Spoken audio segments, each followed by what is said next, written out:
Yeah, okay. I'm getting printed out the newest version of Dr. Wu's PowerPoint. I just got it 10 minutes ago. There are some things the state believes are objectionable in it, so as soon as I get that, if we have time this morning, if we can address that, I'm printing out a copy for the court to look at, and for myself, so I can point out what is objectionable. Okay. These are the ones I had from last night, but it was updated this morning, so it's no good.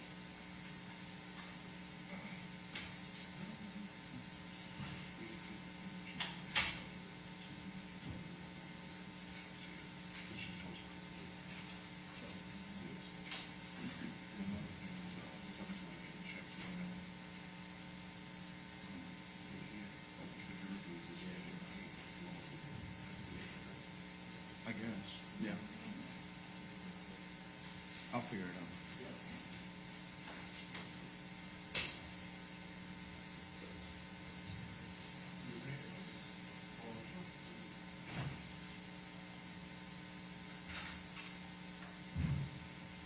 Just to let you all know, Juror 18 is not here.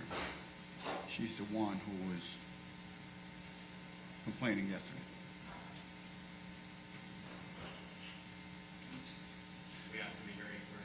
I'll wait 15 minutes until 8:45. If she's not coming, then I'm going to keep going. Yes, sir.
let's go on the record real quick. Who's the defense's first witness?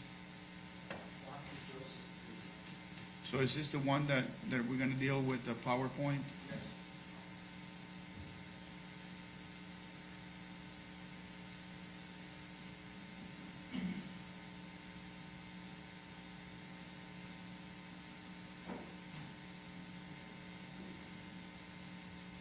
How is the PowerPoint gonna be played? Your Honor, I'm not very computer savvy. You'd like to turn that screen. That screen belongs to the court. That's what's broadcasting the trial. I can't let you plug into that. No, sir, we don't have anything. I think our other screen is in another trial right now. I don't even know if I can get related to that. We only have one in our office. You did not come prepared for this. No, Your Honor, we're using the same screen tonight. I'm not pressuring you to use it all. No, sir, we haven't used that screen for anything but court. That's part of. My thinking was that we're using that to show exhibits. No, sir, we're using a different one to show exhibits that belongs to the state. That's their screen. That one has not shown exhibits. I did not know that the other one was, I did not know that we were using state property. I would ask the state if we can use it. Just when somebody said there's another trial going on, we only have one, and it's in that courtroom, I can't grab it. So I'm gonna try and borrow it for it, but I can't go take it. They're talking about the room. Okay, I mean, we have a drop, you don't have a projector? No, sir. Everybody's just responding into the big screen we have in store. Yeah, that's, okay. Can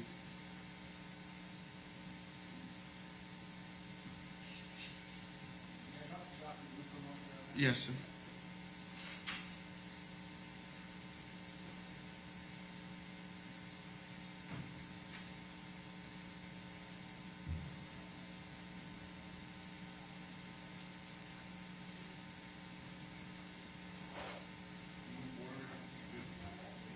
No, I'm good. Thanks.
Do you guys have a projector upstairs? A projector, not the screen, but you've had a bunch of equipment. Yeah, in here that you at least got, we got rid of some of it, but I'll check. I'll check with the public defender. with who? Public defender. You, well, I don't want this trial to be delayed, man. You know, I got the jurors that are upset that this is taking too long, and then now logistical problem. Let me see if I can just. We'll check, Judge. Do fine.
We're gonna have to move those two chairs just a little bit to the.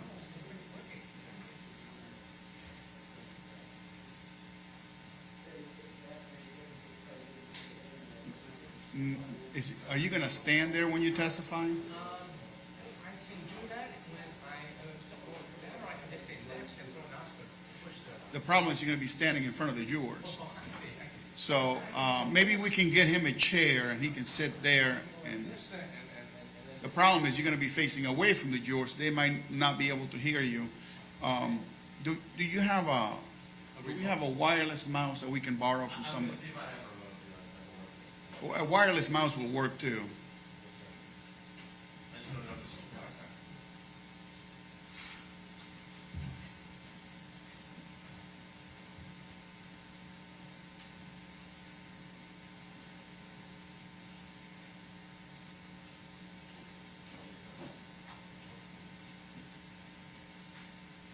Dr. Wu, is this a PowerPoint?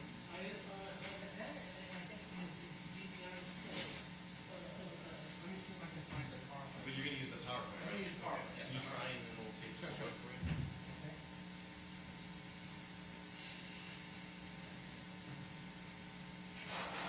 Okay, can you just start real fast? Just hit slideshow start. And just from beginning all the way to the left right there. Right, let's see if it works. Okay, it'll work on yours, so you can just sit up there. Oh, great. That works okay for you? Thank you. Is this the state's equipment? Yes, sir. I had called the public defender's office and we're ready to offer their equipment too.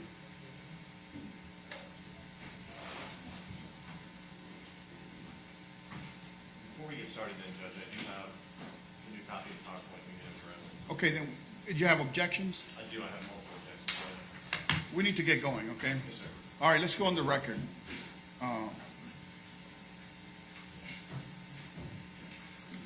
Hey, Bill, we need to turn that one on. Turn that one on real quick for me, please. On? Turn it on, yeah.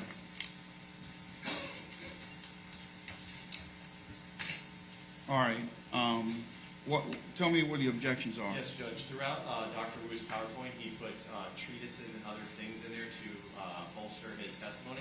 That is clearly, against the rules of evidence. I've got a case that actually speaks on point. I went through and I've crossed through all of them. There's like 20 slides, Judge, that are. I just got it this morning, 10 minutes ago, Judge. Well, let's go one by one. I did. Yes, sir. Which one is the Start. Which one is the first? So if you go to page number 2, Judge, 2? with the slide on the top, Yeah, it's citing to a treatise correct. that would need to come out. All right, what says the defense? Your Honor, the citation to a treatise, we don't know this. The state's objection is that it's not bolstering. And I would ask the court to exercise its discretion and not exclude this. It's so minimal. I also want to report that I object to the state to proper bolstering. Presumes this case from that way. And that objection is okay.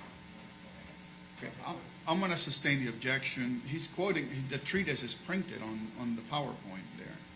The abstract is, so he'll just skip over that slide. I don't care. We're not fixing the PowerPoint. I We're just understand, gonna- Judge, there's multiple, there's like 20 slides. We're going to skip over that slide, Yes, okay? sir. And then if we can go to page number 4 at the bottom. He cites to another treatise, an article. That's just the title. Yeah, but he's basically using that to try and bolster what he's going to testify to. Ron bolstering means suggesting an endorsement, suggesting somebody else. This is what he's just citing.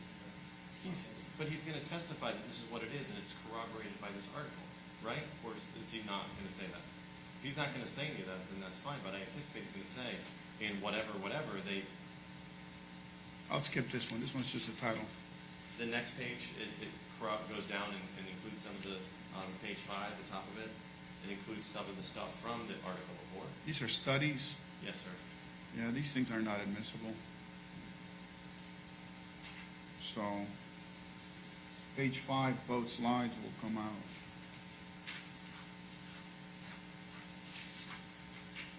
What next? Yes, sir, I'm getting there.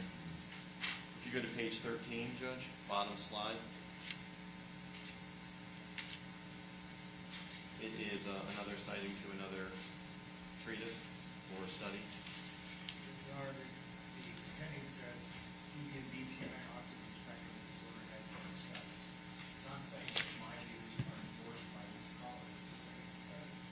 The problem is, it's a copy of the treatise right on the PowerPoint. I mean, the abstract is right there. I can't allow that, so.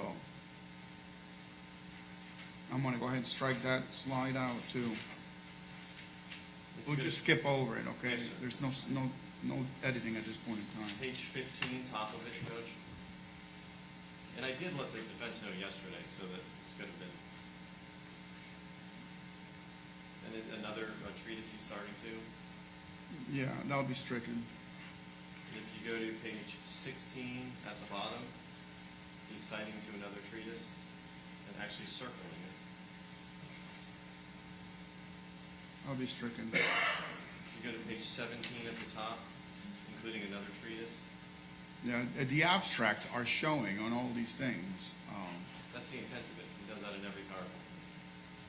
Well, Your Honor, I would just point out the point that it's not sure the state obviously you have no authority for this either. Say it again? The state says you have no authority for this matter. You're making this stuff up. You're not going to have to say the public voice or this treatise of person, and then that will open the door. We're not there yet. I understand your ruling, Your Honor. I'm just saying that I don't want us to expand into a prohibition against Dr. Wu.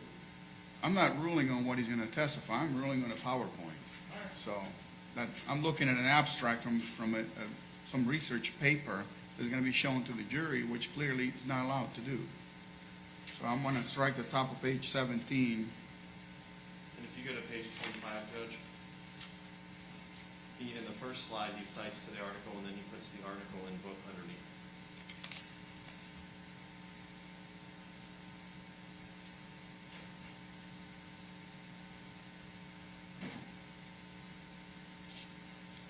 I mean, he's allowed to testify as to his findings.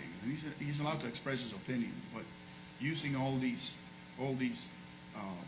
researchers, papers and abstracts to show to the jury themselves, to show to the jury at times.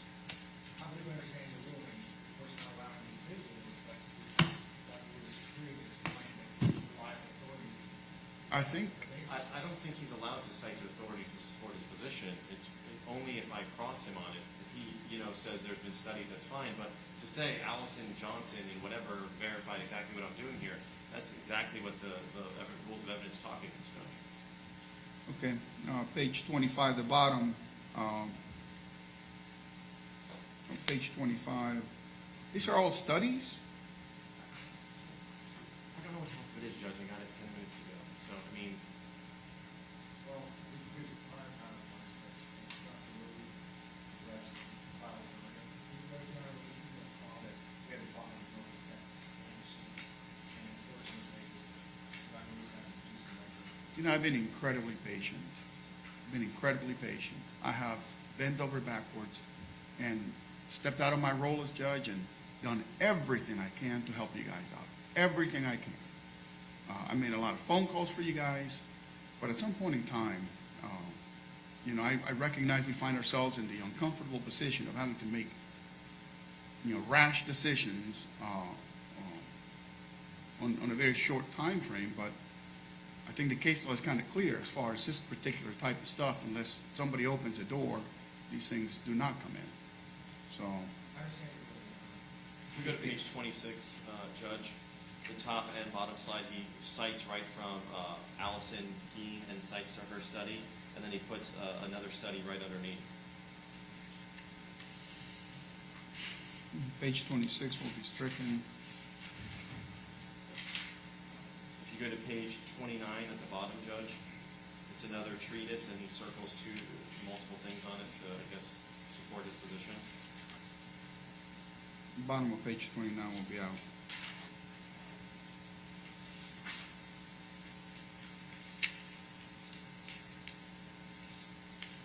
If you go to page 33, Judge, bottom. Yeah, Once again, it's another study he puts in, or another treatise of some sort. that'll be stricken. Page 34, on the bottom, he puts another treatise in there, That'll be stricken. and that's it, Judge. Okay, thank you. All right, do you wish to lodge any sort of argument, or, that'll be my ruling, though. I'll only make my arguments, Your Honor. Thank you. Okay. All right. Is he ready to testify? Okay, we'll just skip over those slides. For the record, there's no way to edit the PowerPoint at this point in time, so we'll just skip over the slides and then go to the correct slides. And I'll just instruct the jurors that if we see a slide that is skipped, it is not to be considered by them. Okay? And do you need us to tell us which slide, Dr. Wu? I don't follow one of the after. Okay. Okay, all right, thank you. Juror, sound the hall for juror 18. May I have one moment from the rest of the okay, sir? Yes, sir. Oh, okay, they want to.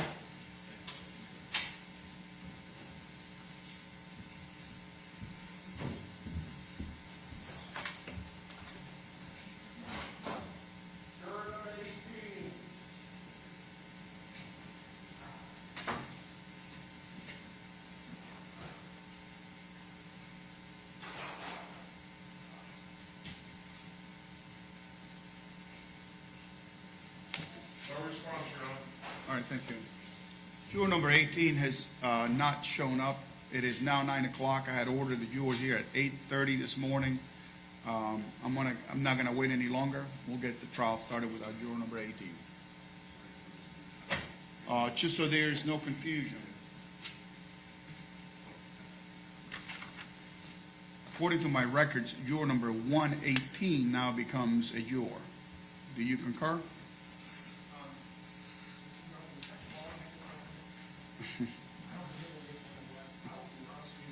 It's the second one from the top row, second one in. Yes. Okay, all right, State, you concur? Yes, Your Honor. All right, so juror 118 will be now a juror. Go get the jury.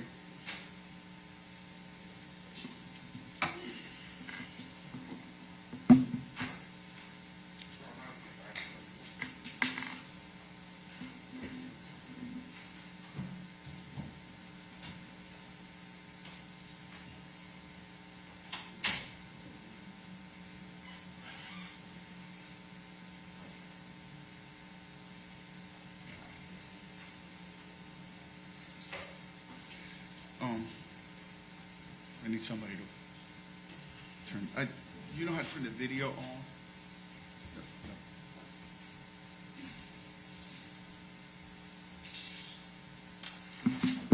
This right here, Video, yeah. top video. Yeah. Thank you.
Jury.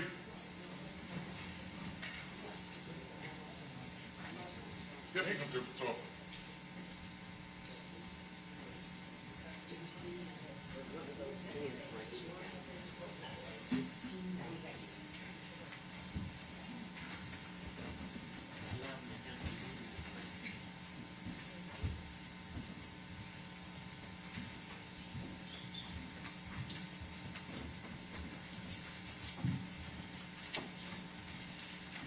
Jury's present and seated. You may be seated.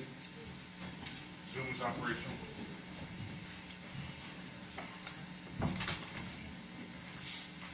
Hi, good morning, ladies and gentlemen. Welcome back. I apologize for the late start. We had some issues. I just want to say something. I know many of you are tired. I'm tired too. The lawyers are tired. It's been a long trial, but we're getting very close to the end of the trial. So I ask you just please be patient with us until we can get this trial to conclusion. Also, we lost one of our jurors, so we'll just proceed without that juror. Defense, you call your witness, if you wish. Yes. Is the witness going to testify from there?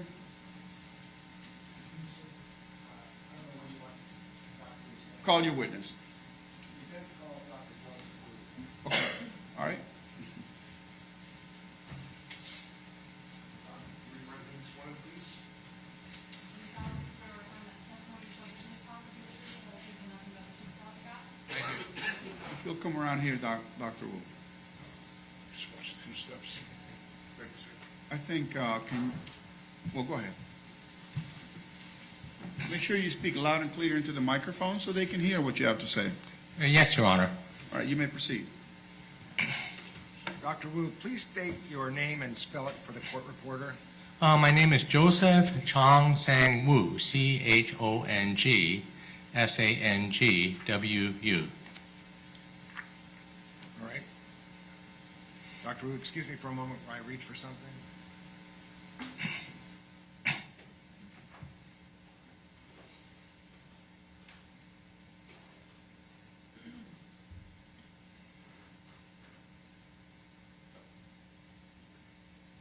May I approach? You may.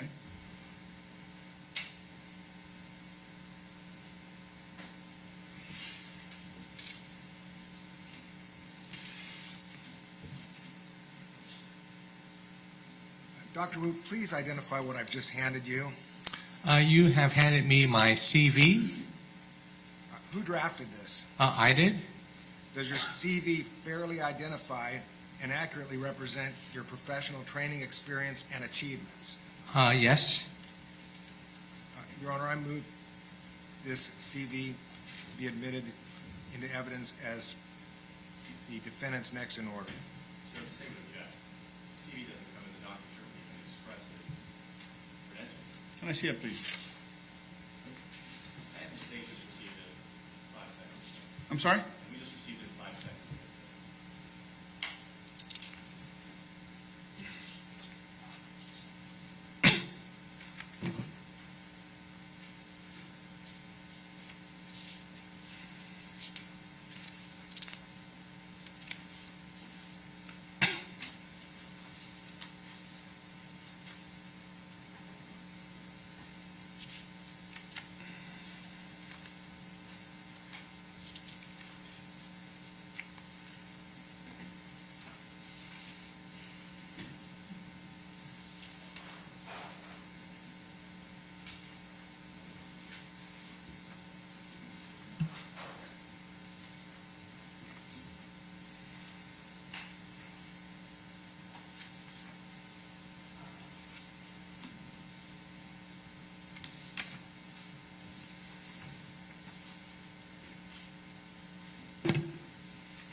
Carl, over objection will be admitted. See, Dr. Wu, please describe your education starting with college. I did my pre-medical education at Stanford University.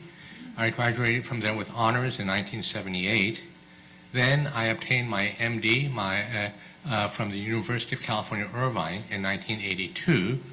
After that, I did a residency in psychiatry, also at the University of California, Irvine, which I completed in 1986. And then after that, I did a 2-year fellowship in brain imaging, in PET and MRI brain imaging, which I completed in 1988. After that, I served as a professor at the University of California, Irvine College of Medicine. Yes, sir. And your UCI degree is a medical doctor degree, right? That's correct. So you are an MD, a medical doctor. That's correct. I am MD medical doctor. That's correct.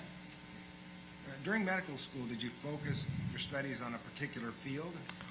I was very interested in the brain and very interested in neuroimaging. During medical school, I went to the National Institute of Health and did some clerkship or rotations in MRI and PET imaging in psychiatry in Bethesda, Maryland.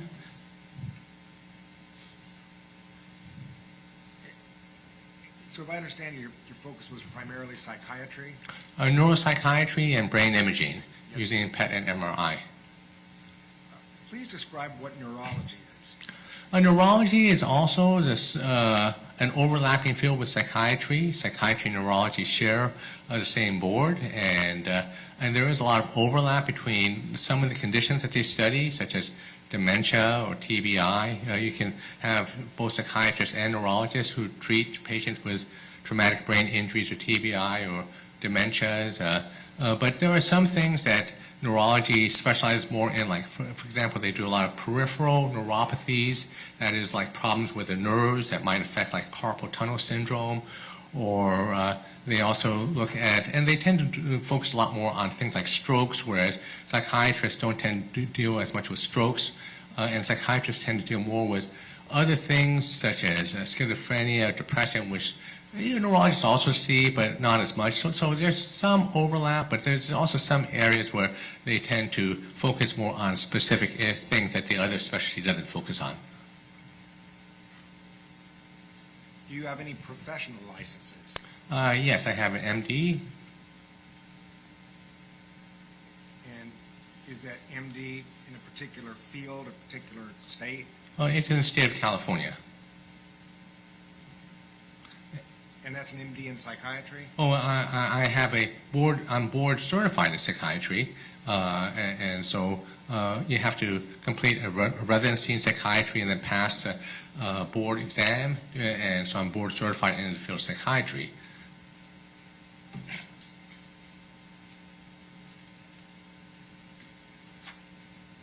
To your knowledge, approximately how many practicing psychiatrists are board certified? That's a good question. I'm not sure. I know it's probably several thousands. Okay. Would that be roughly 50%? Yeah, I think that's a reasonable estimate. And what is the significance of having a board certification in psychiatry as opposed to not having board certification? Well, board certification means that you've completed a residency in psychiatry and that you have successfully passed both a written and an oral exam. And the written test is a comprehensive test of psychiatry, and then the oral is that they have a live patient you've never met before, and you're asked to do a clinical evaluation of that patient, mental status exam, and then come up with a differential diagnosis of what are the possible diagnoses this patient you've never met before has, and this is all in front of a board of examiners who are scrutinizing you as you talk to the patient and scrutinizing how you evaluate the patient and how you come up with a differential diagnosis. And so it's a demonstration of your practical skills as a psychiatrist as opposed to just your book knowledge. So you have to have both book knowledge and you have to demonstrate practical skills in terms of interviewing a patient and coming up with an assessment or formulation. Yes, sir. Are you a member of any professional societies? I'm a member of the American Psychiatric Association, the Society of Biological Psychiatry, the Society of Nuclear Medicine, and those are the main ones that I'm involved with. After medical school, did you gain employment? Yes, after medical school, I was a resident in psychiatry at the University of California, Irvine, and after I completed my residency in psychiatry, I served as a faculty member for, I think, 30 some odd years, teaching medical students and residents and doing research and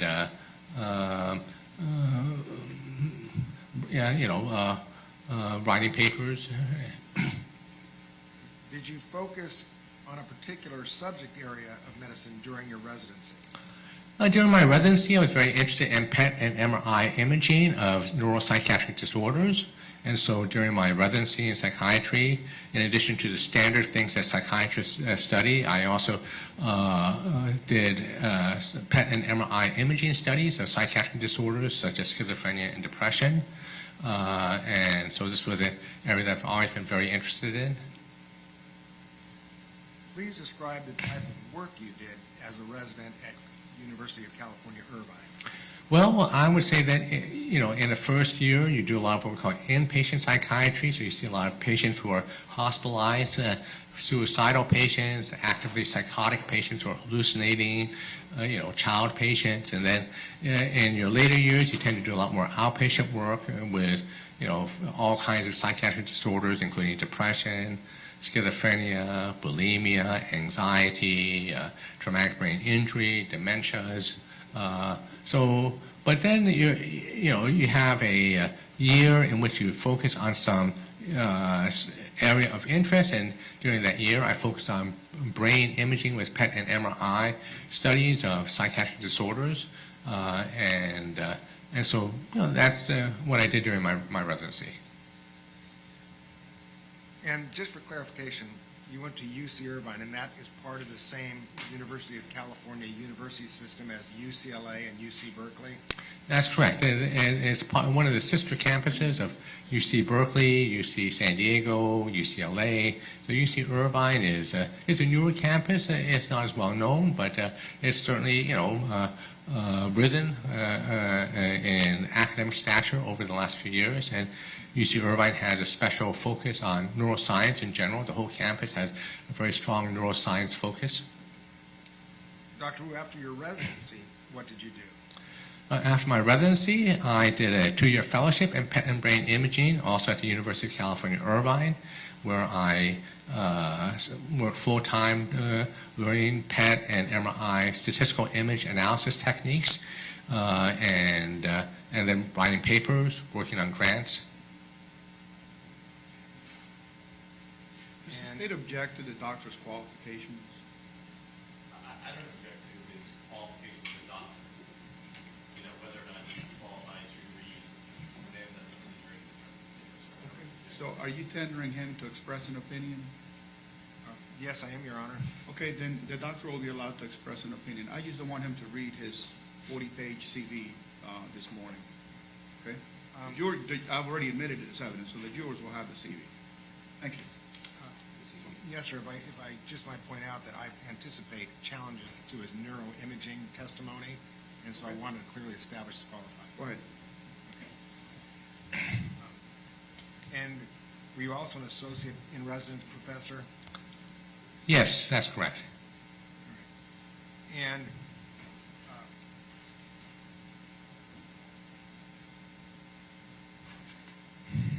what were your responsibilities as an associate professor?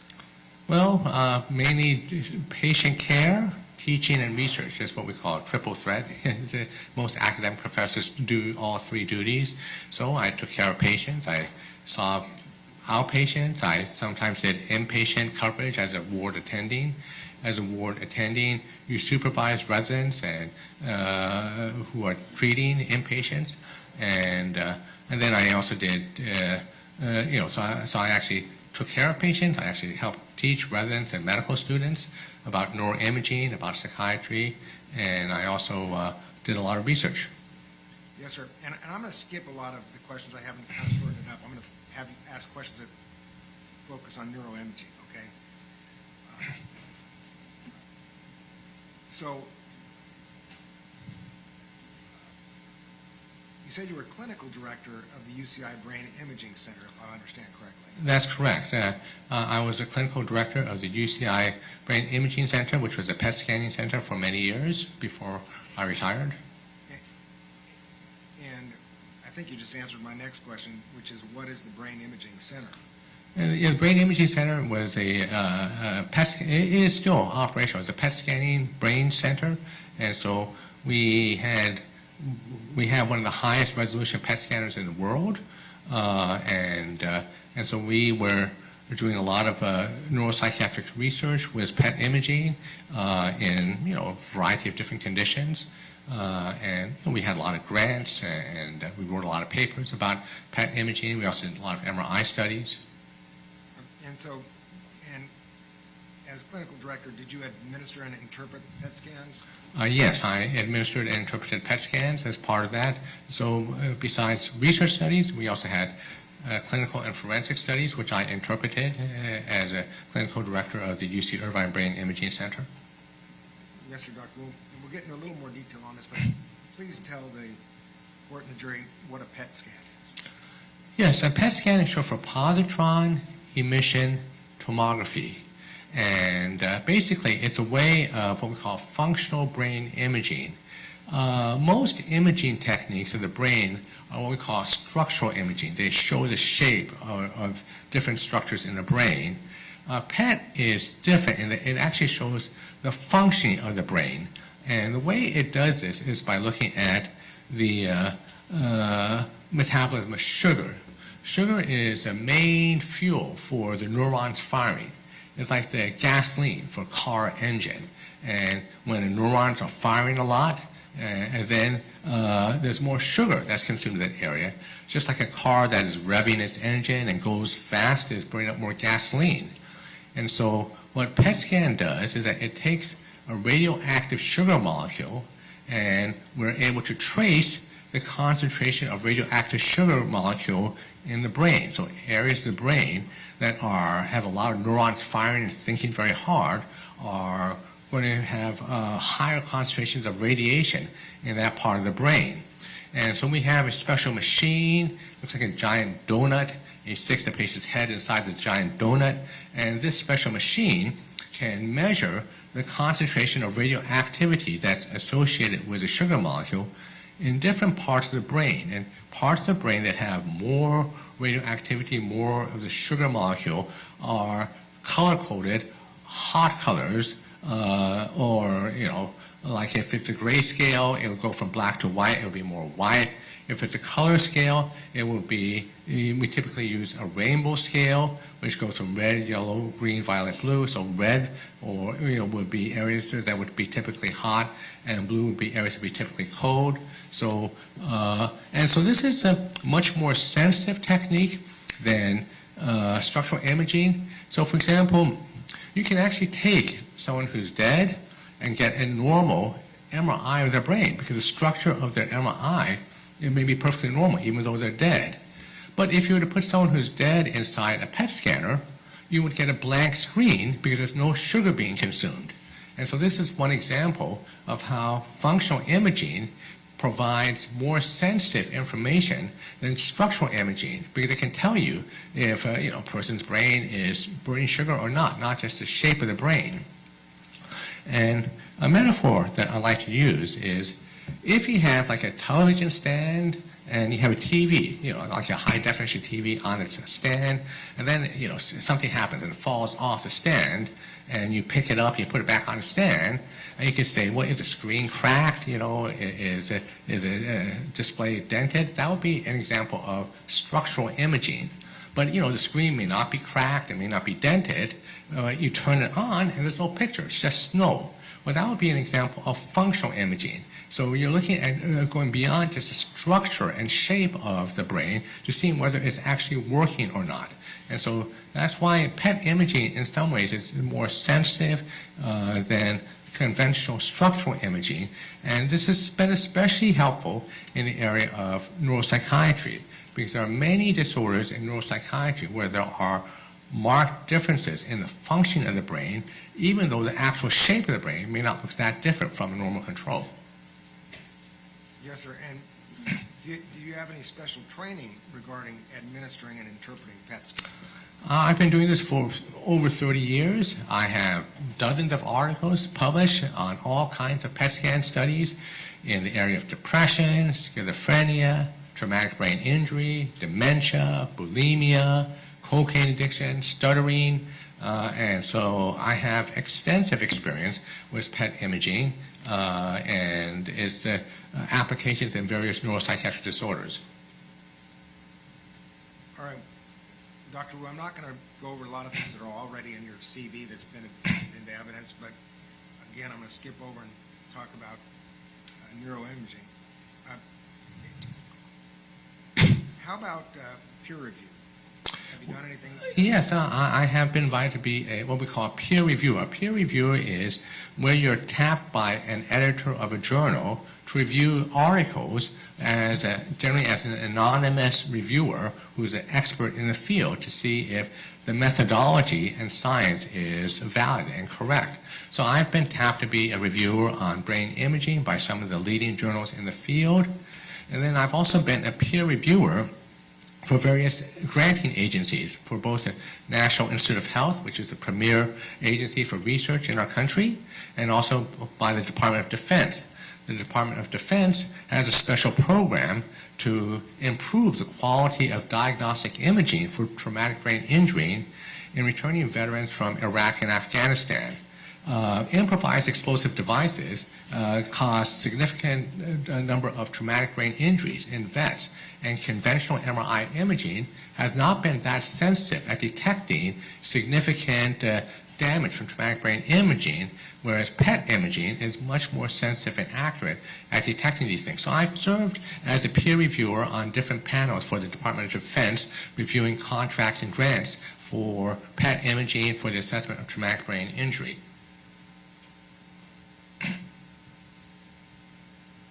And how long have you been employed at the Brain Imaging Center?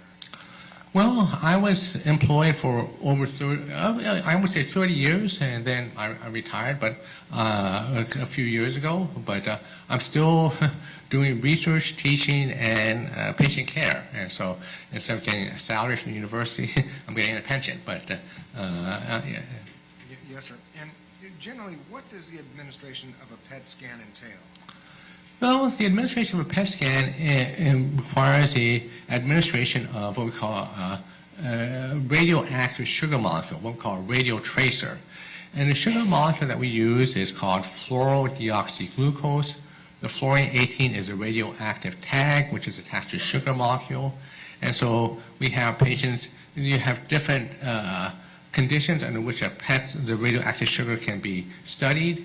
And so you can do it under what we call a resting condition or under a activation condition. So I've looked at scans both ways, and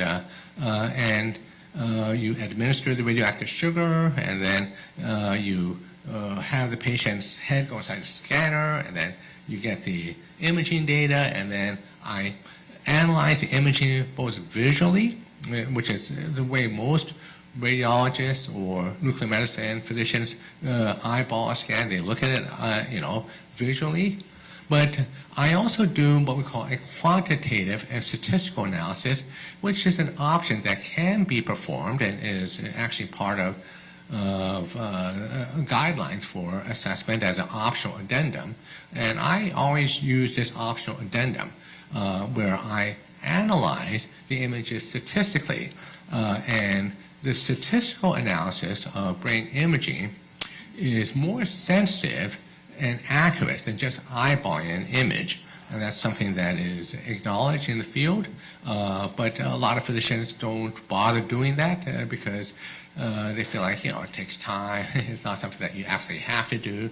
But I always do it, especially in these type of forensic cases, to do a statistical analysis to try and get a objective, measurable differences. And then once I get a measurement of how different a patient's brain is from normal controls, I can then calculate the probability of that occurring by chance alone.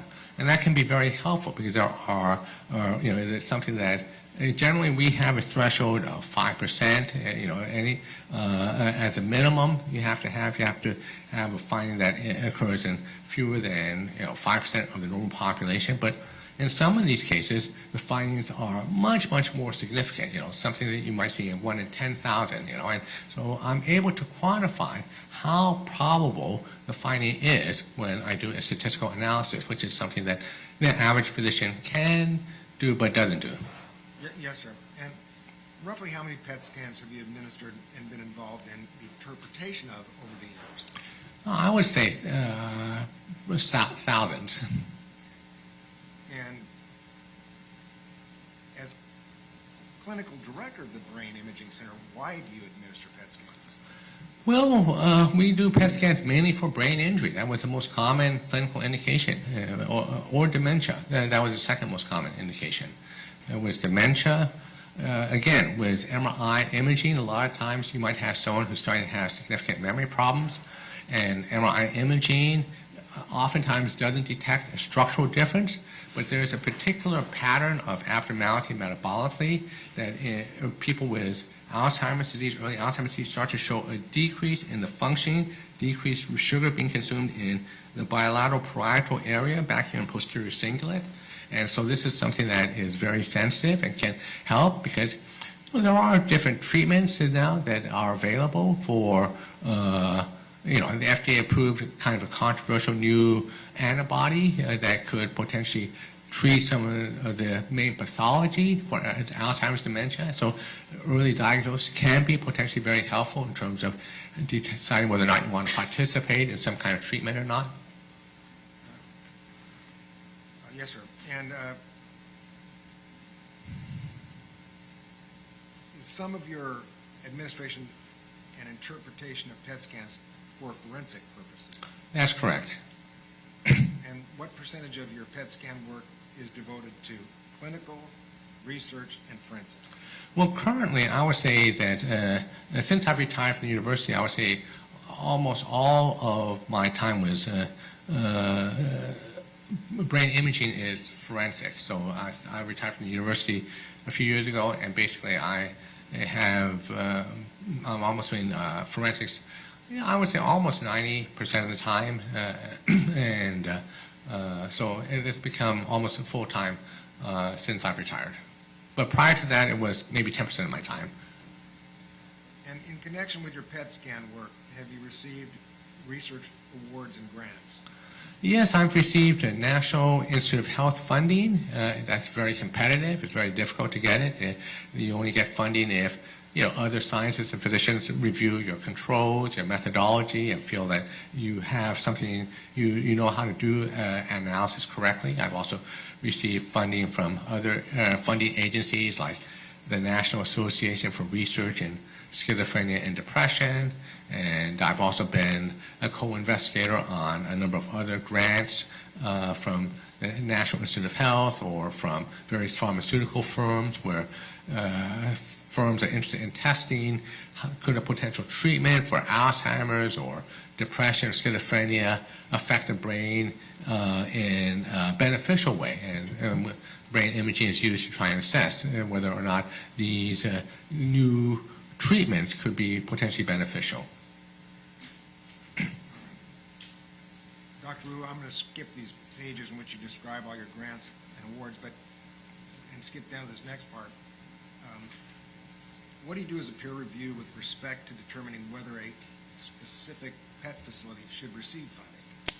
Well, when I was a peer reviewer for the National Institute of Health or for the Department of Defense, we look at the institution and the investigators, and we look at their previous publications, and we look at the grant proposal, and we look at the statistical methodology that they're using, the controls that they have, the instrumentation that they have, the hypothesis they're putting forward, to looking at the review of the literature to determine if all this makes sense, and then we vote on whether or not these institutions or agencies should get funded. Yes, sir. And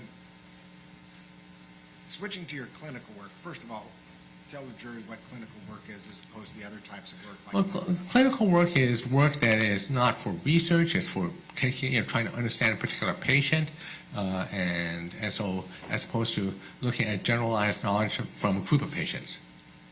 And would you just briefly describe the course of your clinical work and let the juries know whether you yourself have actually treated patients?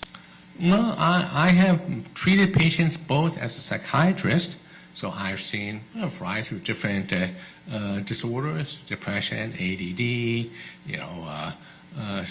schizophrenia, bipolar disorder, stuttering, bulimia, and but I've also been involved in clinical assessment of imaging of patients with PET imaging, MRI imaging in cases with traumatic brain injury or dementia in particular. And switching from your clinical work to your forensic work,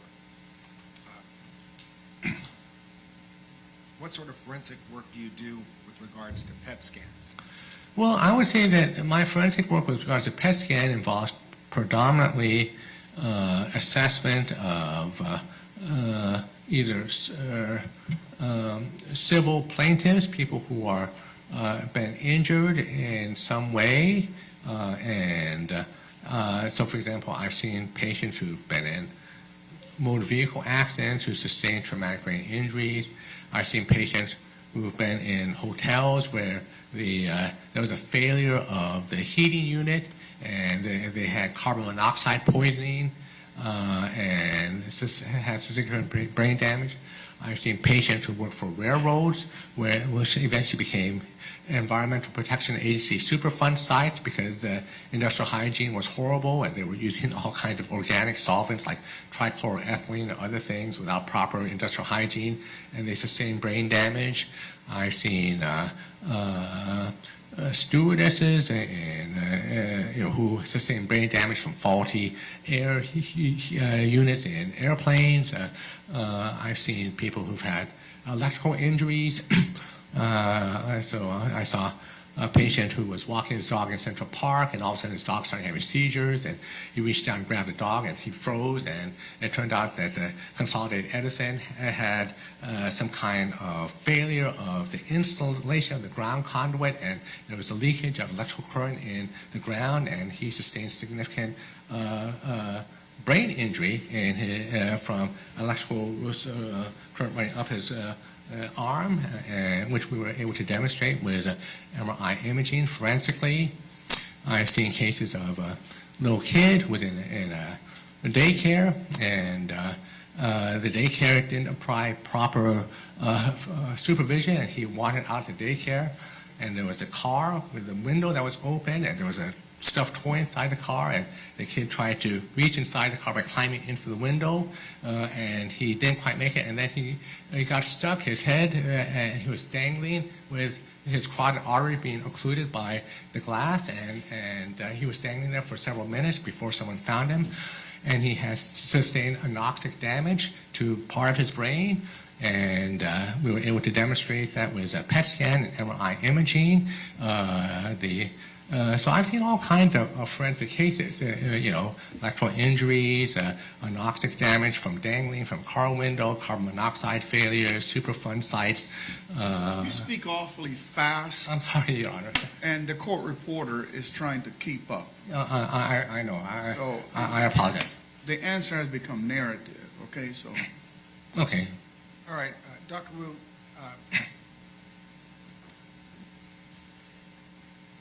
how many times have you testified in court as a PET scan expert? Hundreds of times. Okay. And over the course of your career, what is the breakdown, civil, criminal? I say it's about half civil, half criminal, or approximately. Okay. Now, in this case, I've called you as a defense expert. That's correct. How many, have you ever testified for the other side, the prosecution side? I've never been asked to testify by the prosecution. I have, no axe to grind. If they asked me to testify, I would certainly be happy to do so. So a prosecutor asked you to help them out in a case? Yeah, I'd be happy to do so. I'm happy to apply brain imaging analysis and testify on behalf of whoever wants my services. Okay. So you would not be opposed to examining a PET scan for a prosecutor in a death penalty case if you were asked to do so? I would have, certainly, I'd be happy to do so. Other than on this case that we're here on today, are you currently working on any other cases as a PET scan expert? I'm working on a number of other cases currently, And where are those other cases at? in many different states, some in California, some in Arizona, some in Florida, some in Washington, other places. And generally in these multi-state cases that you're doing, they're individual cases in multiple states, correct? That's correct, yes, individual cases in multiple states, that's correct. Can you say shortly and slowly what your task is in these cases? Well, my task in these cases is to perform a brain imaging evaluation of an individual, determine if there are statistical aberrations or anomalies that would be consistent with possible neuropsychiatric disorders such as brain injury, schizophrenia, depression, autism spectrum disorder, other things. Do you know of any other people like yourself who do PET scan forensic work? Yes, I know several other individuals in the country, Dr. Monty Buxbaum in San Diego, Dr. Ruben Gurr at Washington University in St. Louis, so those are two, Dr. Amen, who's also in Newport Beach, California. Okay. So you're not the only person in America doing this kind of work, are you? No, I'm certainly not. And there are other PET scan experts available for both sides of a case like this, right? That's correct. And Dr. Wu, I'm not going to ask you about all your presentations and lectures. Can you just summarize very shortly your a brief synopsis of your lecture and presentation background?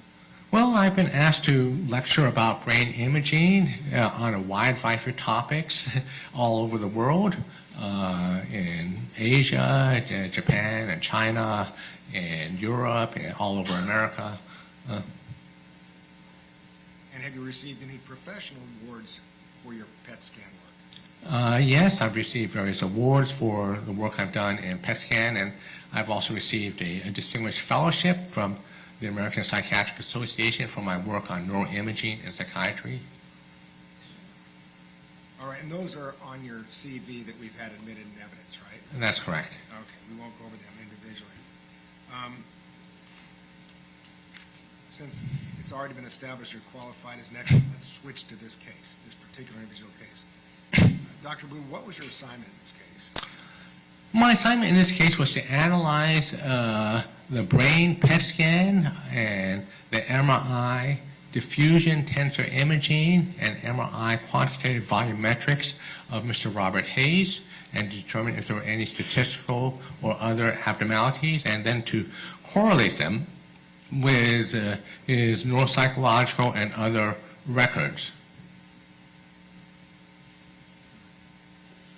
All right,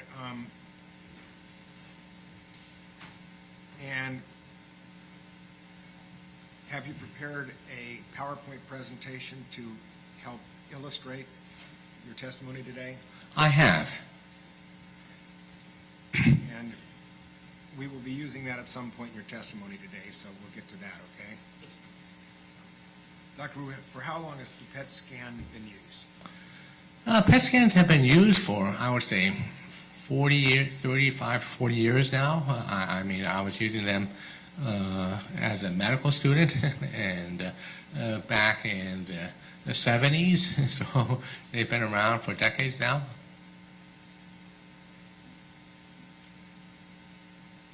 And have we pretty much covered how a PET scan works, or did I fail to ask you anything about that? I think we've covered how PET scan works. We haven't covered MRI DTI or MRI quantitative volumetric yet, but we've covered PET scans. Sort of a brief explanation. Well, do you want to briefly tell the jury what the biometric part is? Well, so there were I did 3 different types of image analysis in Mr. Robert Hayes. So we've briefly discussed the principles of PET scanning. So I'll briefly describe the principles of MRI quantitative volumetrics and MRI diffusion tensor imaging. With MRI quantitative volumetrics, we now, as a field, have the capacity to be able to measure with very high precision and accuracy various small structures in the brain, and then we can perform statistical analyses to determine if these structures are significantly atrophied or shrunken or enlarged compared to normal control population. And so that was one of the techniques that I applied to Mr. Robert Hayes' brain, and there were significant abnormalities which I will go into at a later time. And then the other techniques that I used was an MRI diffusion tensor imaging, TENSOR, or MRI DTI for short. And MRI DTI is a relatively newer MRI technique. It's been around for maybe the last 10, 15 years versus PET, which has been around for 40 years. And MRI diffusion tensor imaging looks at the connections of the wiring in the brain. The brain is composed of neurons or gray matter, and then it has a lot of wiring or connections, which we call white matter, that connects the different neurons or gray matter together. And these connections are kind of like the equivalent of internet cables or telephone lines that connect different parts of the brain. And there are these bundles of connections that go from the right side of the brain to the left side of the brain, called the corpus callosum, which connect the brain, or connections that go from the front of the brain to the back of the brain, or from the top of the brain to the bottom of the brain. And all these connections are very important to have a properly functioning brain. And so the way DTI works is that the neurons are connected to each other through something called an axon. An axon is a long cable that connects a neuron. It's like the equivalent of a telephone line to a telephone. And these axons are filled with water. And so we can look at whether or not there is a leakage of the water inside these cables or connections. And I have in the PowerPoint an illustration of how we can do that and how we measure this. And one of the properties that we measure is something called FA, which is short for fractional anisotropy, ANISOTROPY, which I will also explain in greater depth in the PowerPoint. But we're able to quantify the integrity of the connections and measure it and can compare it with normal controls to see if there are significant statistical aberrations or anomalies, and there are many in Mr. Robert Hayes, which I will go into in great detail. But that's kind of a brief preview of what MRI DTI is. Looking at the connections, and MRI quantitative volumetrics, which is looking at the size of different structures in the brain. Yes, sir. And you have a PowerPoint presentation that will help you show and demonstrate the jury the concepts you're talking about? Yeah, with brain imaging especially, it's very helpful to have pictures because, a picture is worth 1,000 words, and that's especially true when we're talking about brain imaging. Yes, sir. And so we look forward to the pictures instead of 1,000 words. But, real quickly, before I forget, Dr. Wu, you're being paid for your work in this case, right? That's correct. Okay. How much are you getting paid? I'm being paid $3.50 per hour for this case. Okay. And that work is being paid for by the state of Florida, correct? Sustained. Your Honor? Yes. May we approach and discuss this, Your Honor? We've had this discussion before. Go ahead, Proof.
Okay, the jury will disregard the doctor's last statement or the last question that was made associated with that statement. Thank you. You may proceed.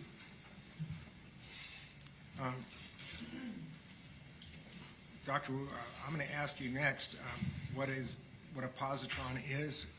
Do I need to have you position yourself by your PowerPoint before? I think that we have it set up so I can use a clicker, I believe. You opened, one of you closed it. It's just a little gate right there. Whoever closed it, oh, yeah. It's on the, That's it, yeah. it is on the first slide. You want me to take it down on the sixth slide?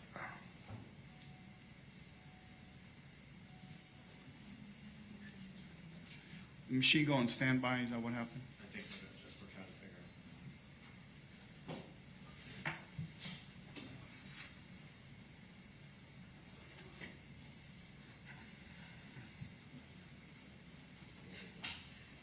Are you ready for this? Is that when you're ready? Yes, we're ready to proceed. Okay, I'm assuming this is not part of it. Did we get the wrong? Well, I think that's my background. That's my desktop background. I can then open up to the right. No, you get down and you touch your own Okay. machine. Okay. I think it might be easier and faster if I did that. So to try and get the right.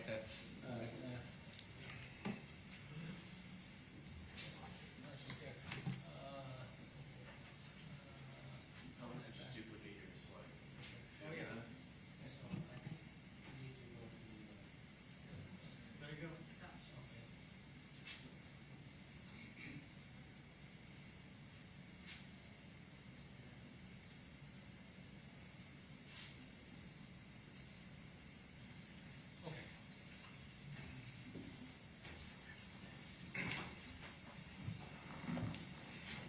Yeah, the clicker. Yes, sir, Your Honor. All right, you may proceed. Okay. I think we can skip over this, and we can skip over that. And we've discussed this already here. Let's see here. So we can start here, maybe? I'm trying to figure out where I can stand. Can the jury see this? You're welcome to move your chairs if that helps out.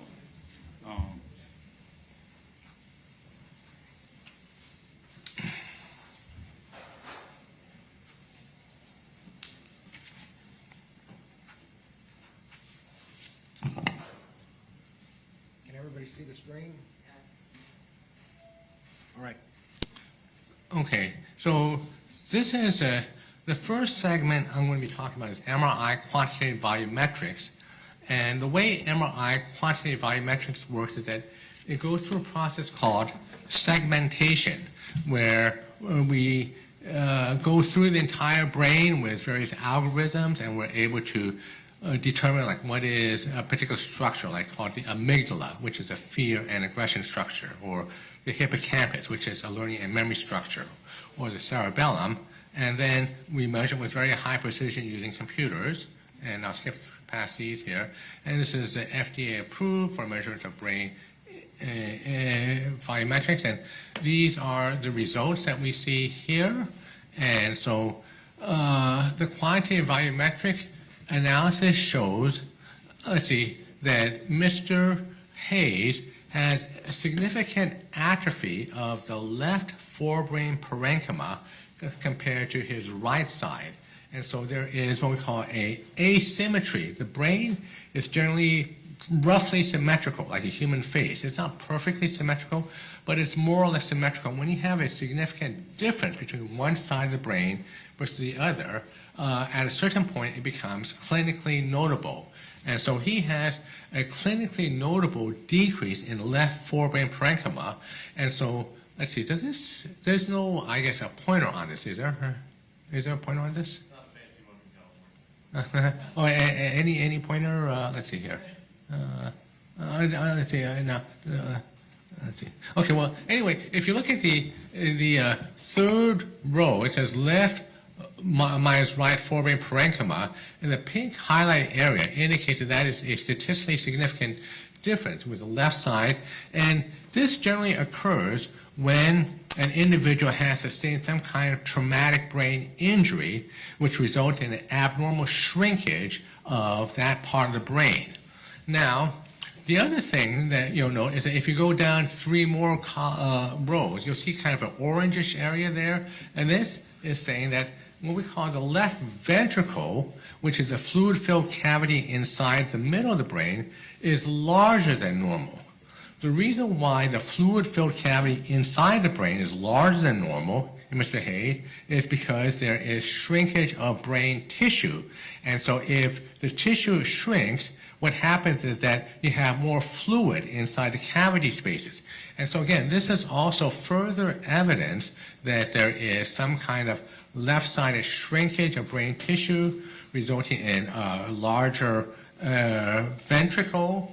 And he also shows a left minus right amygdala difference. So if you look down to the next pink row there, the amygdala is a structure that is involved with the regulation of fear and aggression.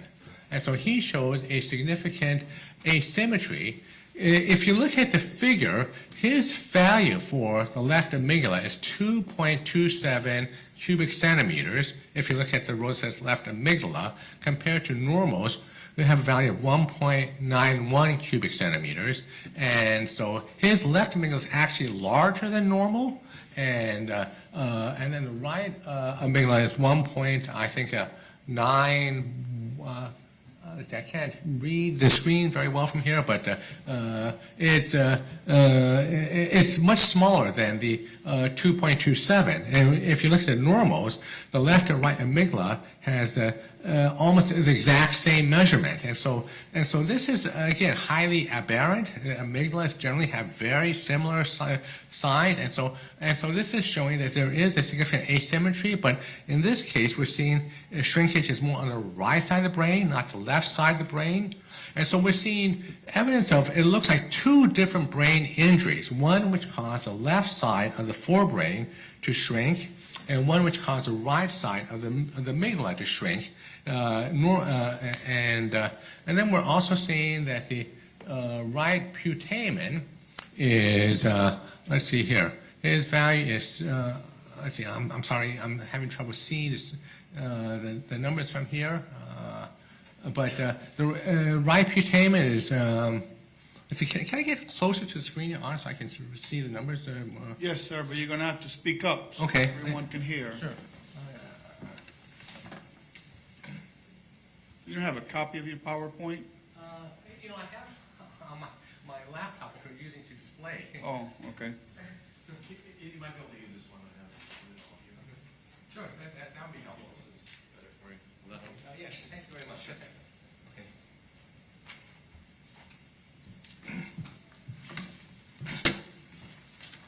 I don't know if that's the right spot. Oh, yeah, no, I'm going to the right side here. Yeah, so his right putamen is significantly larger than normal, 6.34 versus normal 5.35. And you generally see enlarged putamen in certain conditions such as anoxia or bipolar disorder. So he's got findings that are consistent with a left-sided brain injury and a right-sided brain injury and an abnormal difference between the amygdala on both sides. Now, if we move to the next slide, please. There are 2 different ways of analyzing the MRI quantitative volumetrics. One way is what we call absolute measurement, where you actually measure how many cubic centimeters it is. And the other is what we call relative, where you're looking at percentages. And they are generally fairly similar, but sometimes you see some things more sensibly with a percentage technique. And here, with the percentage technique, we're also seeing that he shows an enlarged hippocampus. And if you look at the let's see, if you look where it says, so you see those 2 pink values, the 3rd and 4th pink rows. It says hippocampus, and his hippocampi, if you look at the middle column, which says Hayes, his hippocampi are 0.29% and 0.31% versus normals which have a 0.24 and 0.25%. So this is an abnormally enlarged hippocampus, which is something that we see in autistic spectrum disorder.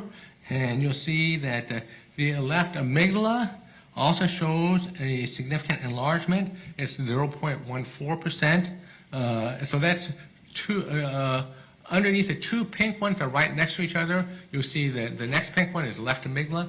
That is larger than normal, and we see an enlarged amygdala in autistic spectrum disorder. And so let's see. And then we're also seeing putamen, which is also showing an abnormal enlargement bilaterally, which is consistent with other conditions. So we're seeing evidence of traumatic brain injuries on the left side predominantly, and evidence of autistic spectrum disorder with enlarged amygdala, enlarged hippocampi. Let's see here. And then if we move on to the next slide here, if you look at the red row there, you'll see that there are two red areas that says lateral orbital frontal, and his left lateral orbital frontal is a first percentile, and so this is a very small lateral orbital frontal area, which would be consistent again with a left-sided brain shrinking and consistent with the kind of damage that we would see, atrophy or shrinkage due to some kind of old traumatic brain injury. And then he also shows a asymmetrical decrease in the left middle temporal. So if we look at the row that says temporal lobes, it's a gray area there. The left side is the 22nd percentile, and the right side is the 55th percentile. Generally, they're fairly symmetrical, but again, we're seeing that the left temporal lobe is much smaller compared to the right, again, consistent with some kind of left-sided brain damage from traumatic brain injury resulting in atrophy or shrinkage.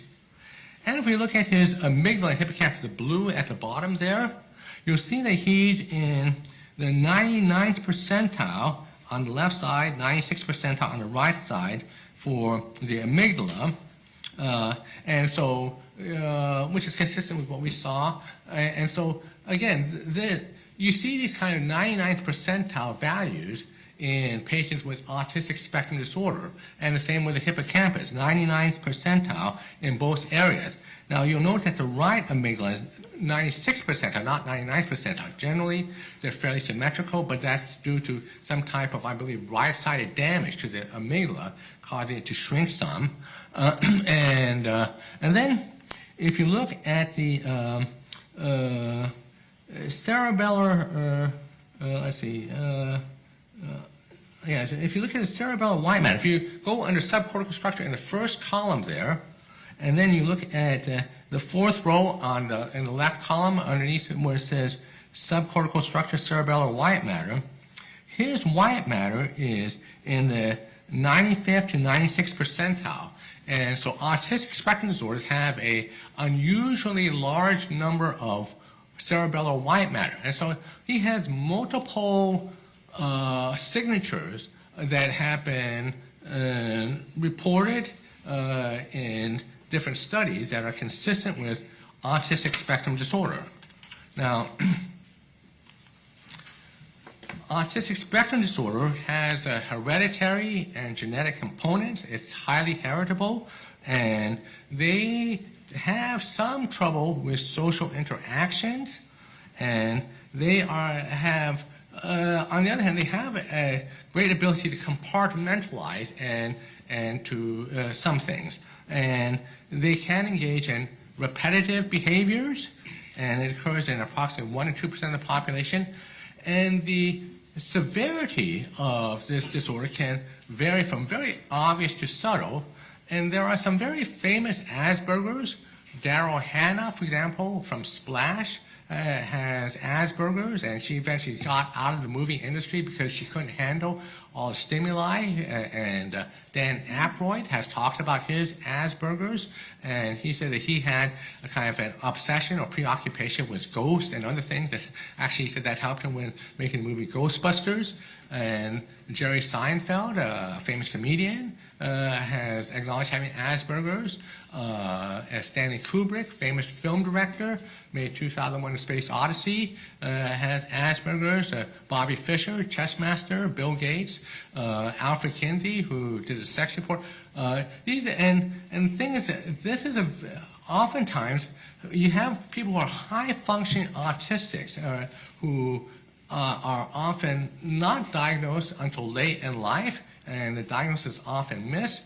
And so sometimes people think that autistic spectrum disorders are like Dustin Hoffman and Rain Man, and some are, but not all autists are like that.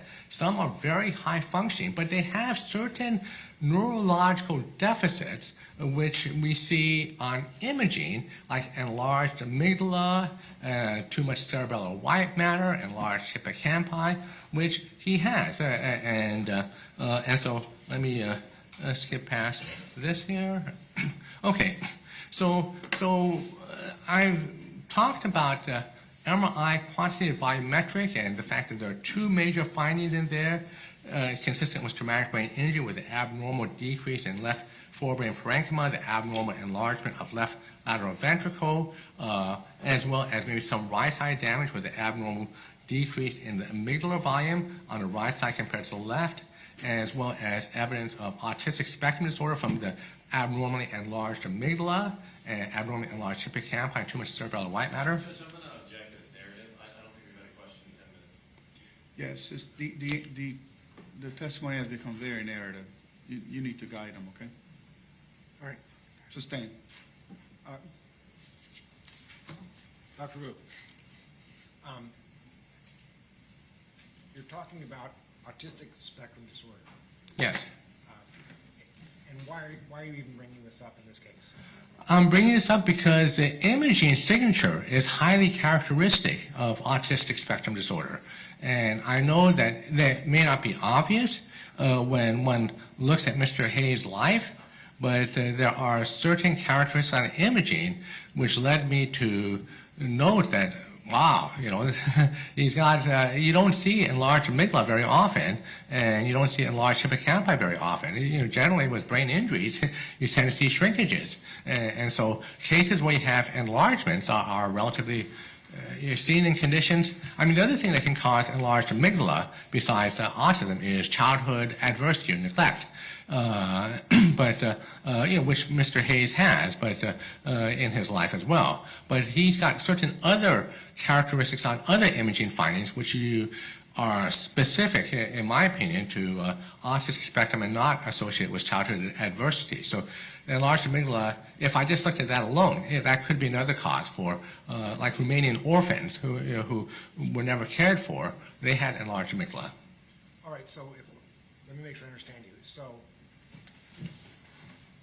this kind of spectrum disorder, these physical things that you're pointing out, and these test results you're pointing out, am I correct in understanding that they point to the autism spectrum disorder? And you've also seen abnormalities that could also be indicative of traumatic brain injury? Yes, I saw two distinct patterns of abnormality. One which was consistent with left and right-sided traumatic brain injury causing left ventricular enlargement and left forebrain parenchymal atrophy and right amygdalar differences.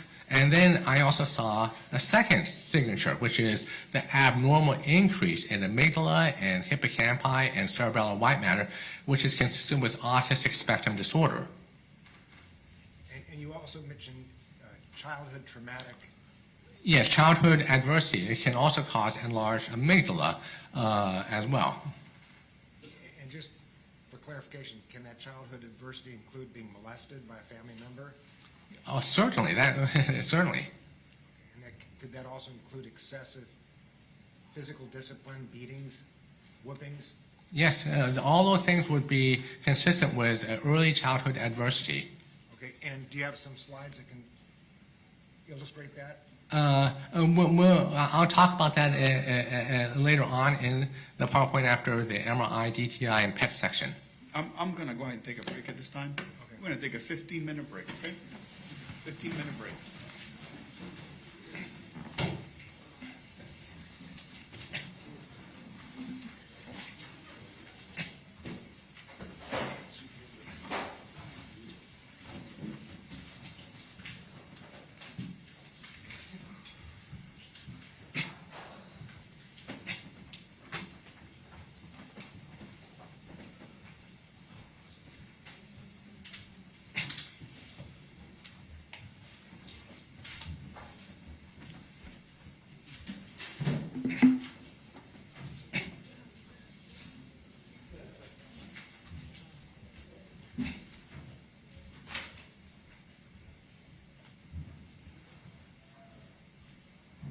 All right, we're in recess for 15 minutes.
to slow I'll down. try to slow down.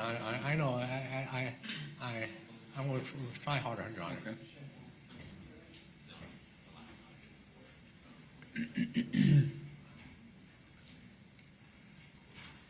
You know what I told Chrissy?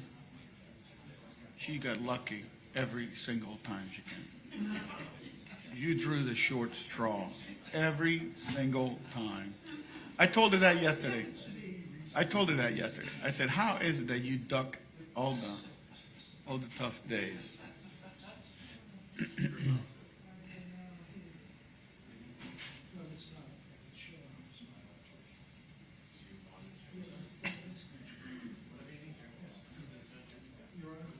Honor, his testimony was not being, like him testifying.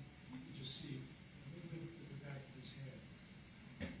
Screen, so I don't know. On what screen? On the screen. No, I'm looking at him. I see his face. Oh, well, it's not showing that. There are three screens. There's one camera that's pointed directly at him. There's a camera that's pointed directly at me. There's a camera that's pointing at the courtroom. So, yeah. Thank you. Now, I don't know about those folks out in the back. I don't know anything about them. I think they might be in a different, it's some sort of a network that's filming this. I don't know anything about them.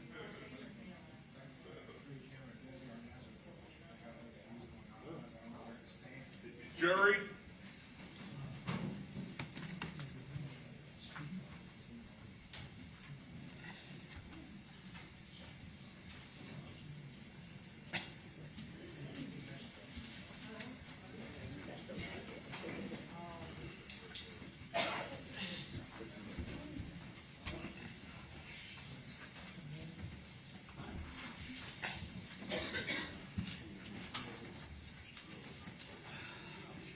Okay, the jury is present and seated. You may be seated.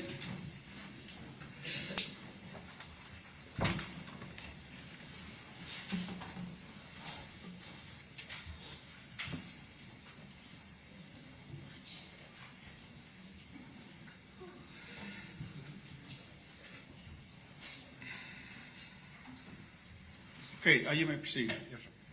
Dr. Wu, would you finish your answer to my last question? Continue.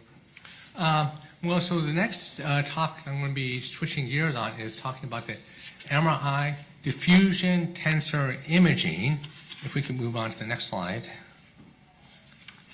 Oh, yeah, sorry, I have the clicker. I forgot. Okay. So, MRI diffusion tensor imaging basically looks at the white matter fiber tracts, and the water molecule diffusion is hindered perpendicular to the tracts and higher in a direction parallel to the fiber. And this is more sensitive at detecting signs of traumatic brain injury than older MRI sequences. And I think the best way of explaining this to a lay audience is with a metaphor. And so if you were to put and think of a straw as an axon which connects neurons to each other. If you were to put a drop of food dye in a glass of water with no straw, that food dye would diffuse in all directions equally. But if you were to put it in a straw, it would diffuse only up and down the length of the straw. So the diffusion would no longer be able to go perpendicular, it would only be able to go parallel to the direction of the straw. And on the other hand, if that straw or axon had holes or tears in it from what we call axonal shearing from a traumatic brain injury, then the food dye will start to leak out the holes or tears in the straw and will start to go in directions that are more perpendicular to the straw.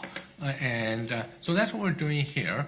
And so here, this is an example of a glass of water where food dye or soy sauce is dropped in the water and it's going in all directions. And so this would be what we call isotropic diffusion. Iso comes from the Greek word iso, like an isosceles triangle, has three equal sides. Well, isotropic diffusion means the diffusion water molecule goes in all directions roughly the same. in multiple directions. Now, if you were to put a drop of food dye or soy sauce in the straw, it would no longer go in all directions. It would be only going up and down the length of the straw. This is what we call anisotropic, from the Greek negator prefix, an, not equal diffusion. So in a straw or axon that's intact, you would have a fractional anisotropy of 1.0 or 100%, whereas if there was no straw, you would have a fractional anisotropy of 0.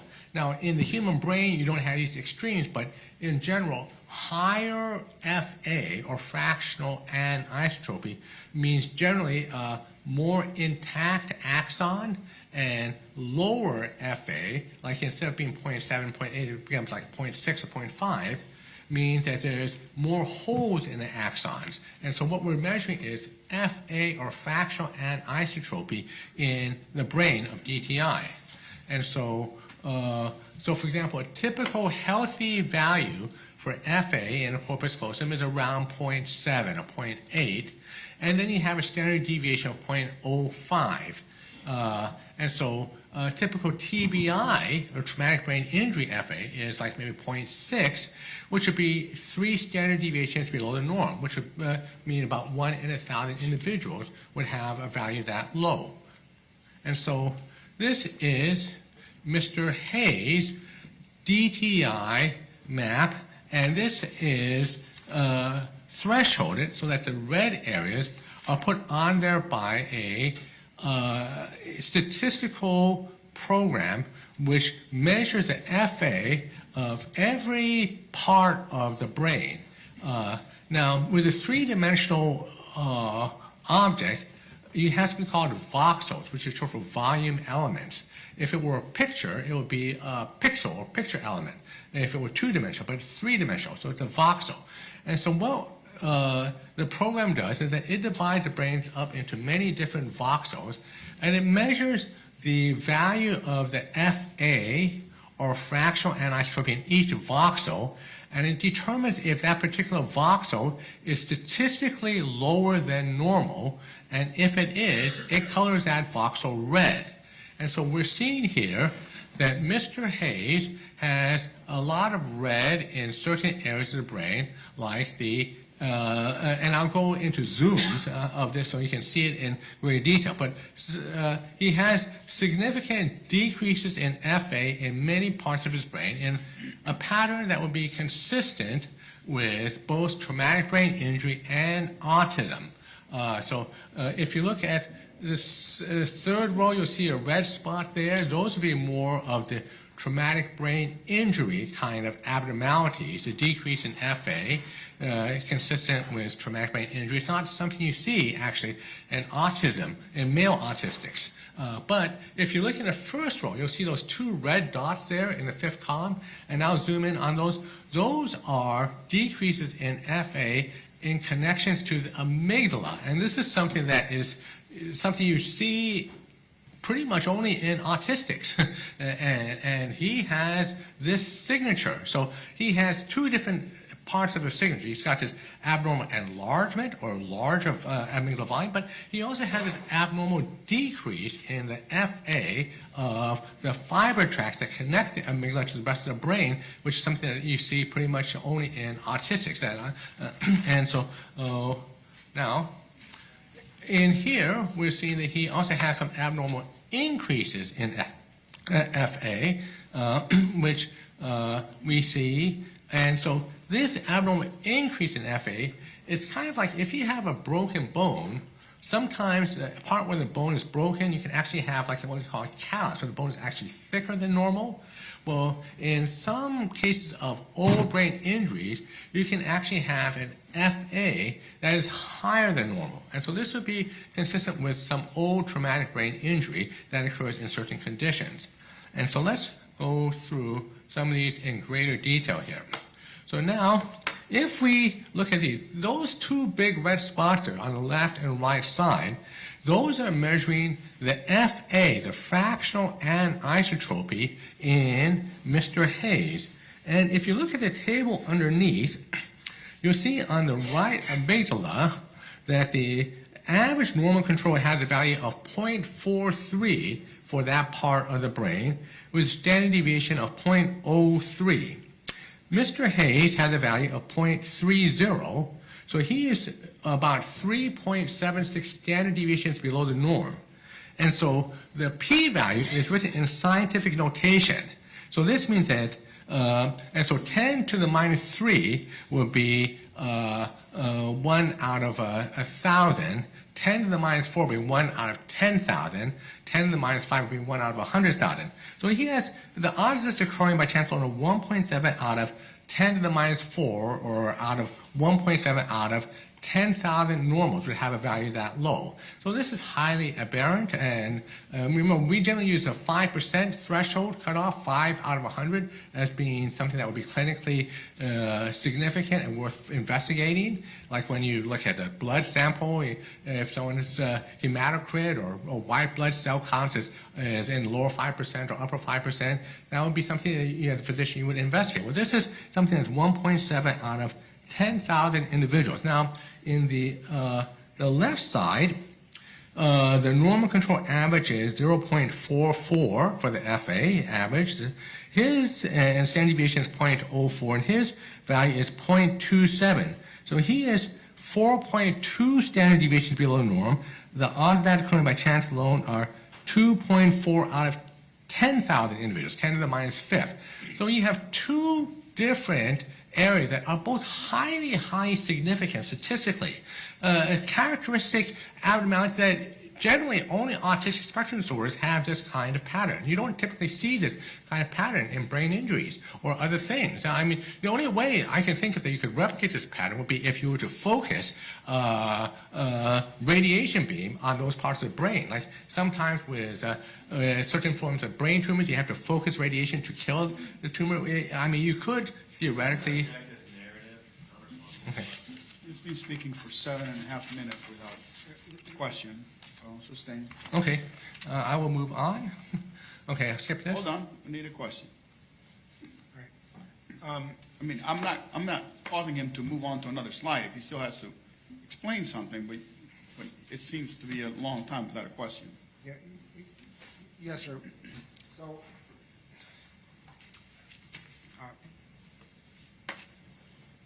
can you wrap up the DTI? Well, yes. So I would say basically that slide shows that he has two very statistically significant abnormalities with the amygdala connection, a part of the brain that regulates fear and aggression, connecting to the rest of the brain, that are either 1 in 1,000 or 1 in 10,000, and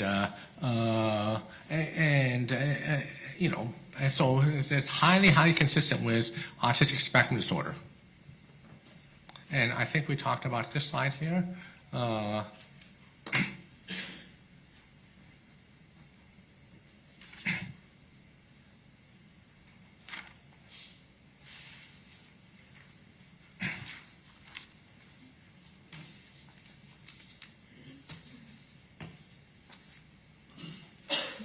Could I get you to go to one slide before this one? Sure.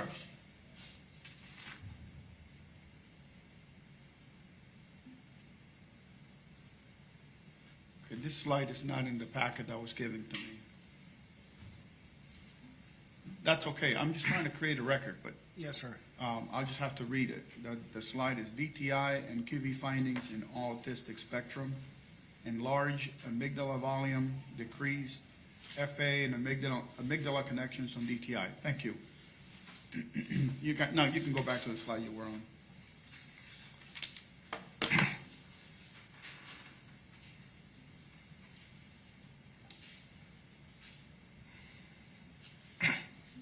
Next question, please.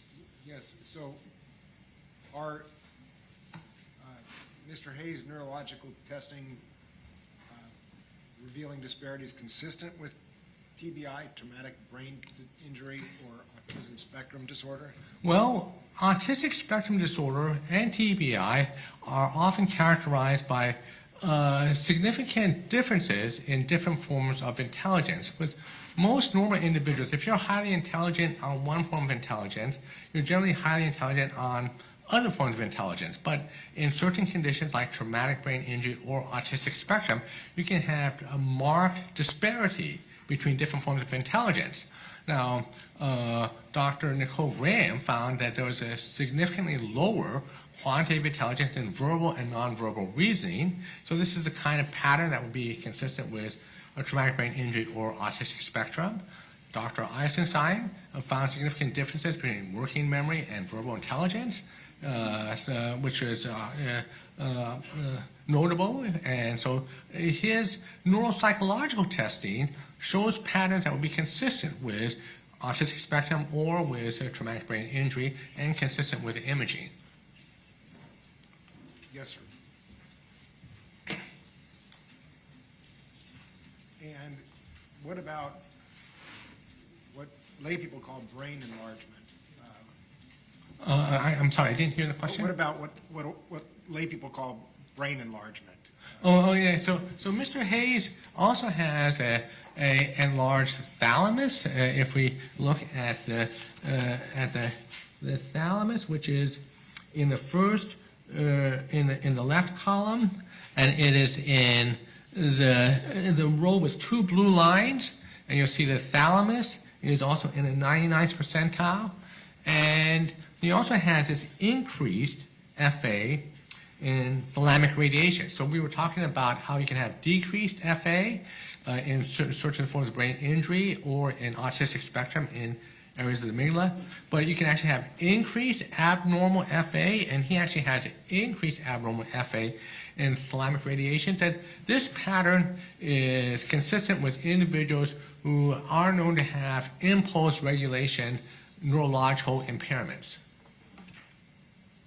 All right, let me just stop you there. When you talk about impulse regulation problems, in layperson's term, would that be like flying off the handle, not being able to control one's actions? Yes, especially when under stress. That's correct. Okay.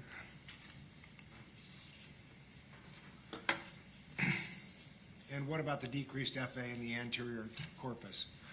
Okay, so he has a couple of different areas of abnormality in the anterior corpus callosum. This is a large fiber bundle that connects the left side of the brain to the right side of the brain, especially in the frontal cortex. And it's very important to have these connections. And if you look at his FA scores in the anterior corpus callosum, he shows decreased FA, which would occur by chance alone in either 4.6 out of 1,000 individuals or 6.3 out of 100,000 individuals. Now, this is something that is not seen in autistic spectrum disorder. Male autistics do not show decreases in corpus callosum, but individuals with traumatic brain injuries shows this kind of decrease. And so he has clear evidence on and earlier we talked about the quantitative volumetric showing left atrophy in the forebrain, and so this is consistent. So we have two different kinds of imaging, the quantitative volumetric and the DTI, which both show clear evidence of traumatic brain injuries and both show clear evidence of autistic spectrum disorder. Oh, and I should skip past this here. Let's see here. Okay.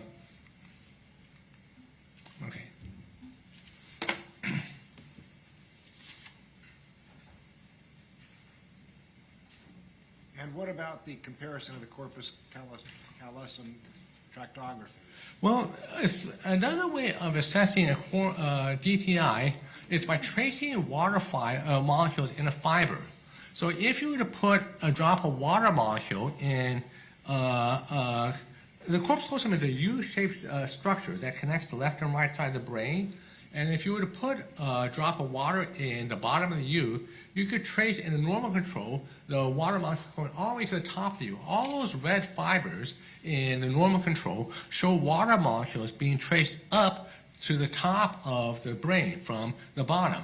Now, if you look at Mr. Hayes' tractography, it's quite different. He doesn't show this kind of normal water molecule diffusion up the axons to the corpus callosum. And this is because he has damage in the corpus callosum, which is consistent with traumatic brain injury. And this is not the kind of thing you see in autistic. It is someone who sustained traumatic brain injury. And so this is another way of assessing the DTI is with this visual analysis of what we call tractography.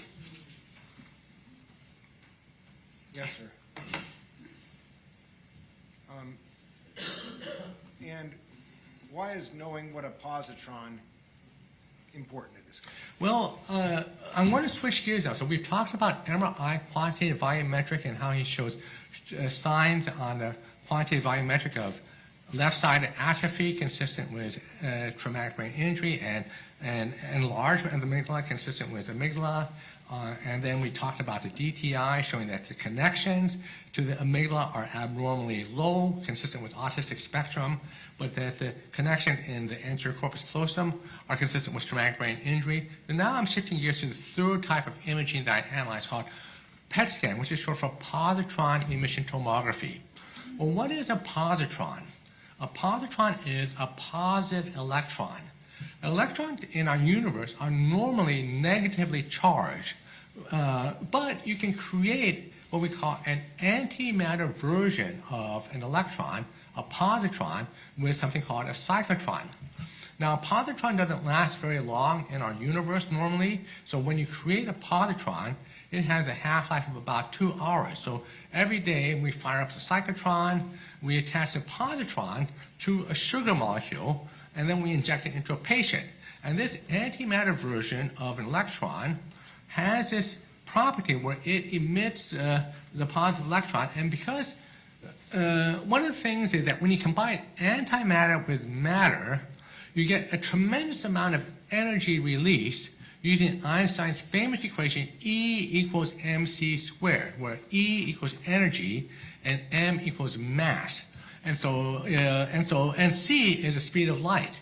And the speed of light is a very large number, 186,000 miles a second. And so you can take a small amount of mass, an electron and a positron, and you multiply it by this large number, and you get a lot of energy. And so what we do is that we take the positron emitter, attach it to a sugar molecule, and even though there's just a few positrons that come off, the energy that's released from the combination of the antimatter positron with the matter electron creates a tremendous energy. And if any of you are familiar with the show Star Trek, you remember that the USS Enterprise was powered by a matter-antimatter engine. While that show is science fiction, the basic physics principle that the combination of matter and antimatter creates tremendous energy is in fact a well-accepted physics principle, and it's a fundamental principle that underlies PET imaging.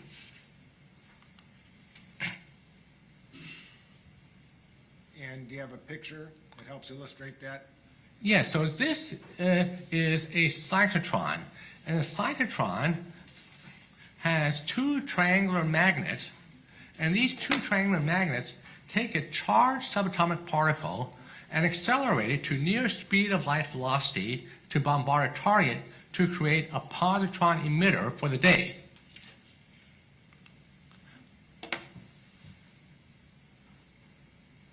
And how does that attach to sugar?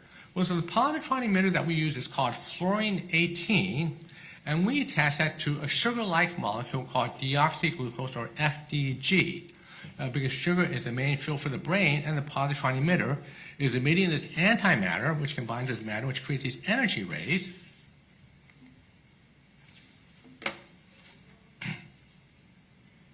And is it done in some sort of box? Yes, and so this is showing a radiochemist. He's in front of a hot cell, and he's taking the positron emitter that's created by the cyclotron, and he's attaching it through robotic manipulators to a deoxyglucose molecule. And so this creates what doctors call a tracer? Yes, and so we use an intravenous line, which we place into the subject, so we can inject the positron-emitting sugar molecule into the patient's blood.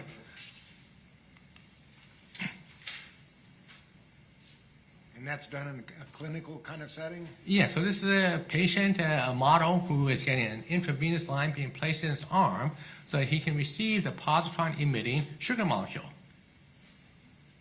And this was done with regard to Mr. Hayes? Yeah, so this is what Mr. Hayes went through with a PET scan, and once the positron-emitting sugar molecule is injected into the patient's circulatory system, and it goes up into the brain, and neurons that are firing consume more sugar, and then more of the positrons get emitted, and it combines with electrons, and it creates energy rays, and these are measured in the PET scan, which is like a giant donut, which you stick the patient's head inside of. And do you have an animation that explains that? Yes, and so you'll see here that the E plus represents the positron, and the E minus represents the electron. And we have something called an annihilation decay, where the mass in the positron and the mass in the electron are combined, and they're transformed using Einstein's equation E equals mc squared into two energy rays which come off at 180-degree angles, two 511 keV gamma rays.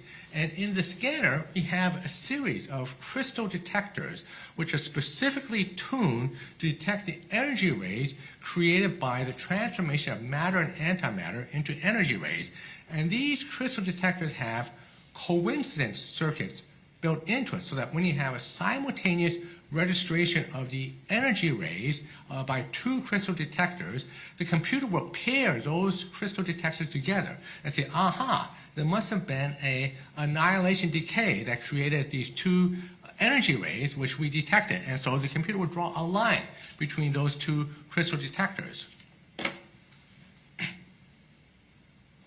And do you have a graph that, or a representation of that? Yes, and so this is a schematic showing thousands of pairs of crystal detectors that are built into the machine. So anytime you have radiation where there's a sugar being consumed and you have two energy rays emanating from that part of the brain, you have the crystal detectors being tripped, and then you get the line that's drawn by the computer. And so areas of the brain that have multiple intersecting lines have more radioactive sugar in that part of the brain. All right.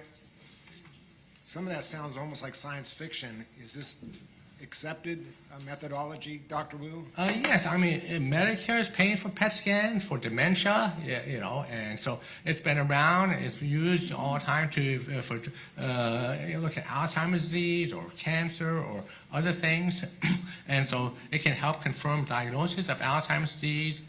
And so, for example, in Alzheimer's disease, you can see that in age-matched normal control, that the area that's labeled 5B shows more red, that is a higher sugar metabolism compared to Alzheimer's disease, which shows more green, yellow, which is lower sugar metabolism. And so this is something that you can't really see with structural MRI, because the structure of the brain looks fairly similar, but there's a big difference in the function of the brain. So this is why Medicare, for example, pays for PET scans. And skip past this, skip past this, skip past this, skip past this, skip past this. Okay. And what about preliminary conclusions, doctor?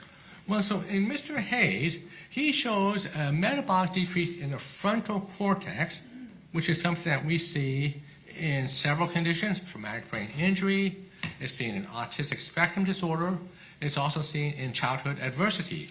And we're seeing abnormal increases in areas like the right putamen and occipital cortex, and those are things that have been reported in autistic spectrum disorder. The raise in occipital cortex has also been seen in traumatic brain injury.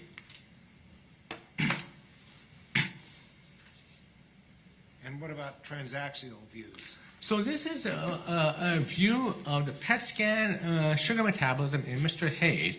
And so these are slices that are parallel to the floor if you were standing up. And so the first row shows slices of the brain near the base, and then as you go progressively to the right and down, you're getting higher and higher. So to the bottom right corner, you're near the top of the head.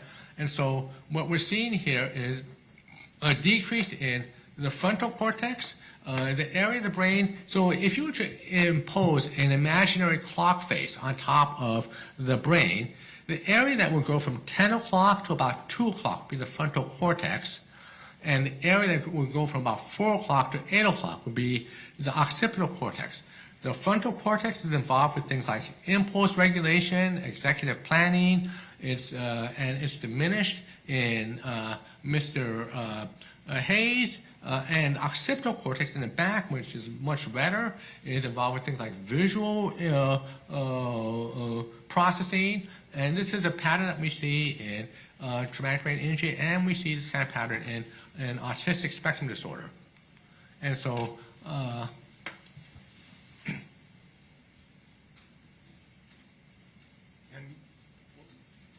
what might be the causes of this abnormal increase in occipital metabolism? well, let's see. We're seeing that he shows an abnormal increase in occipital metabolism statistically, and that is seen in both autistic spectrum disorder and traumatic brain injury. So from just a PET scan by itself, I couldn't discriminate whether it's one or the other. But, because we have the MRI quantitative volumetric and we have the MRI DTI, I know that he has certain signatures of both. And so this could be both, could be as causes. And what about the abnormal increase in the right putamen metabolism? Well, you don't normally see an abnormal increase in putamen metabolism. That is, if you look at the, it looks like there's like a semicolon.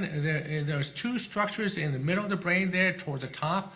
Those are the putamen and caudate, and you'll see that they're threshold of black, which means that a statistical algorithm flags those areas as being abnormally high.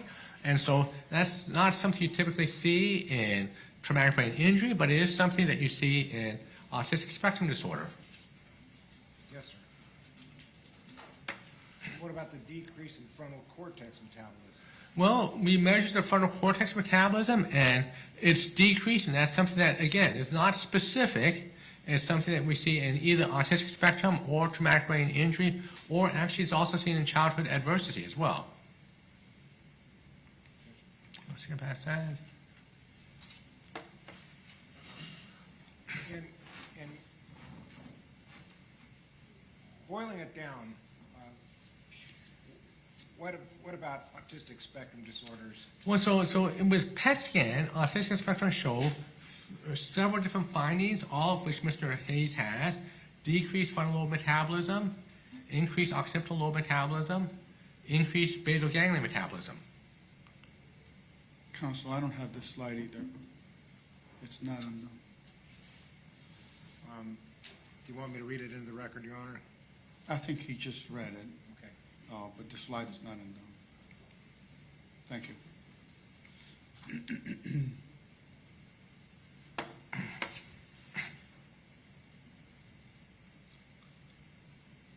Okay, now, Dr. Wu, I believe your last...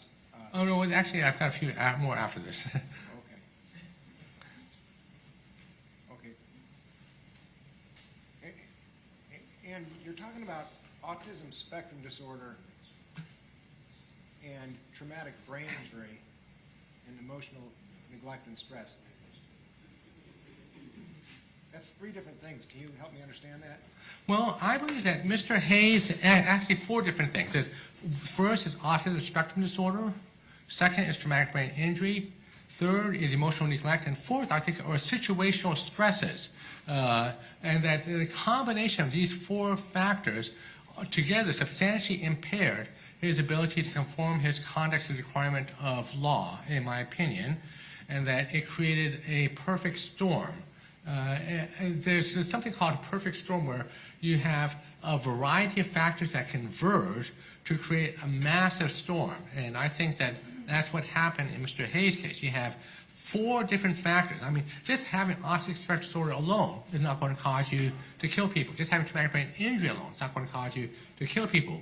But I think when you have autistic spectrum disorder and you have traumatic brain injury and you have childhood neglect and abuse, and you have situational stress, four factors. I think all four of these factors together trigger a perfect storm which made him neurologically incapable of conforming his conduct to the requirements of law, in my opinion.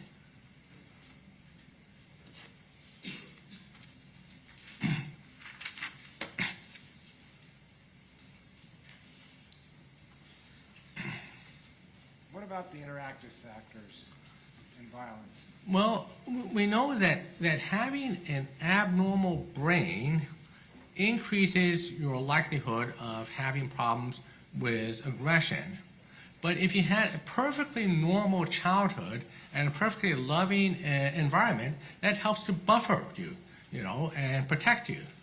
But if you have a damaged or abnormal brain, either damaged from traumatic brain injury or abnormal due to bad genes from autistic spectrum disorder, and you have a lot of environmental stress, you have what we call a synergistic interaction of environmental factors and genetic factors and physical damage. And there are many evidence that Mr. Hayes had a significant environmental stress growing up.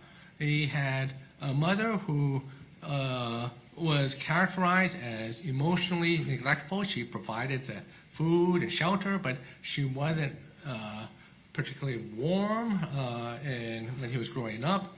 And he was abandoned by his biological father, was killed when he was 2, and the live-in boyfriend was alcoholic, and there was domestic violence between the mother and the boyfriend. He was sexually abused by a close family member when he was 8. So all of these are severe emotional stresses on top of having a damaged brain from traumatic brain injury and having bad genes from the autistic spectrum disorder, which causes the neural circuitry of his brain to malfunction when you add environmental stress. And I'll skip past that, and I'll skip past this. All right. And what about Anaya Hayes, one of... Well,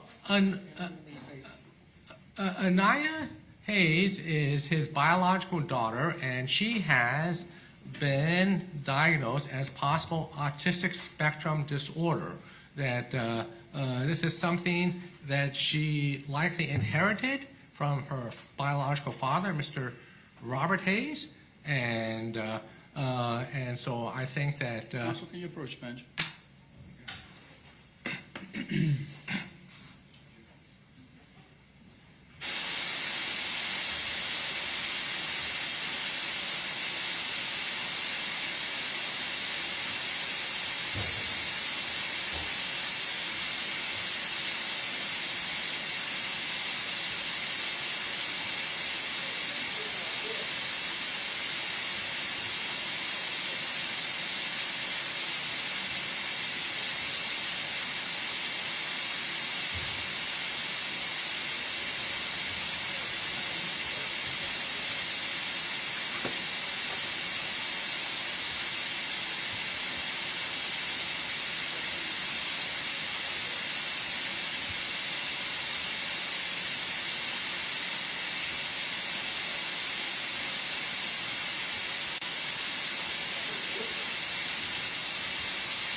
Okay, jury side, let's go on the record.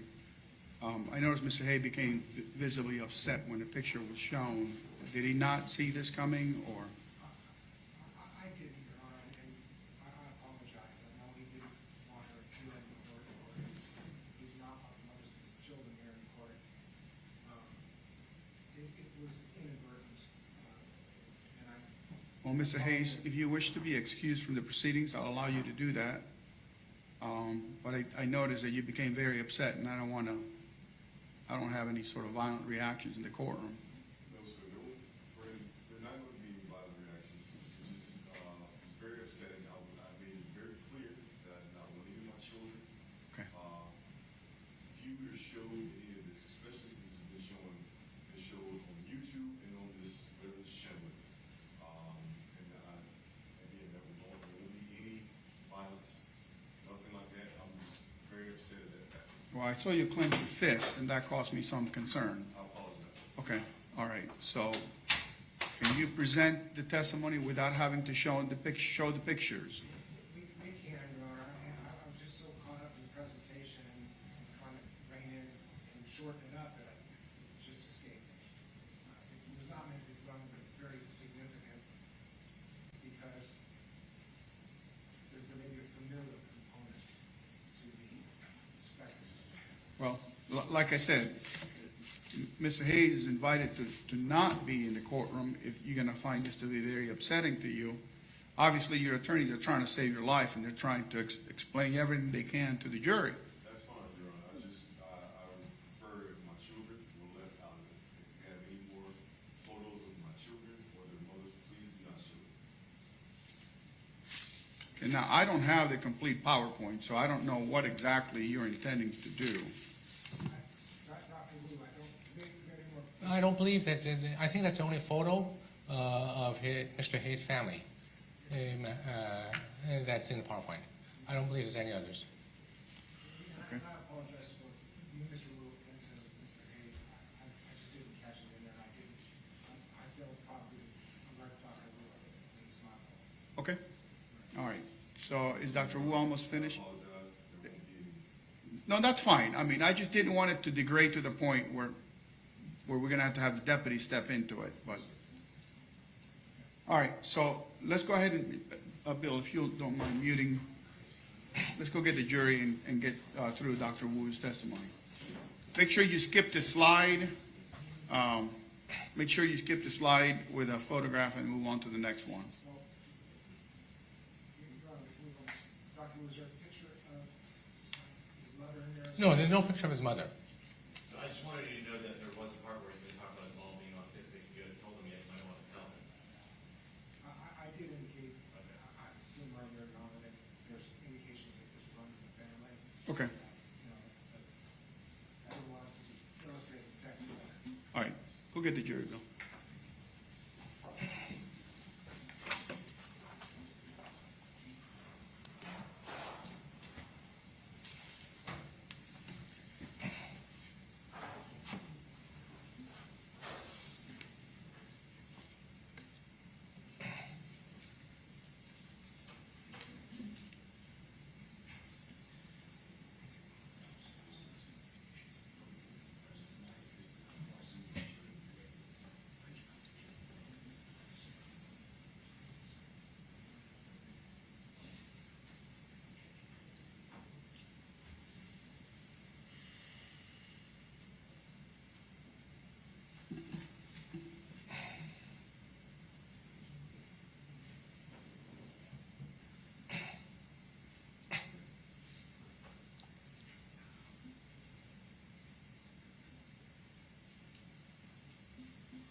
They're waiting on one.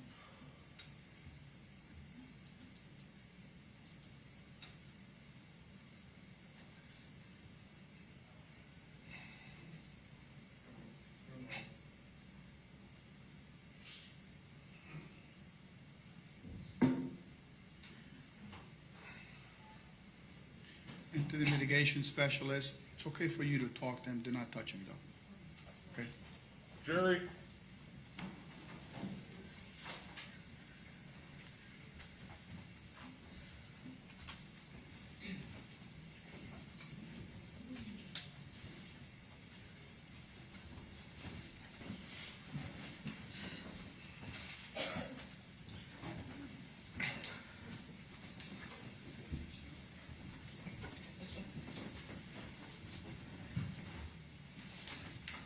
Okay, jury's pressing and seated, you may be seated.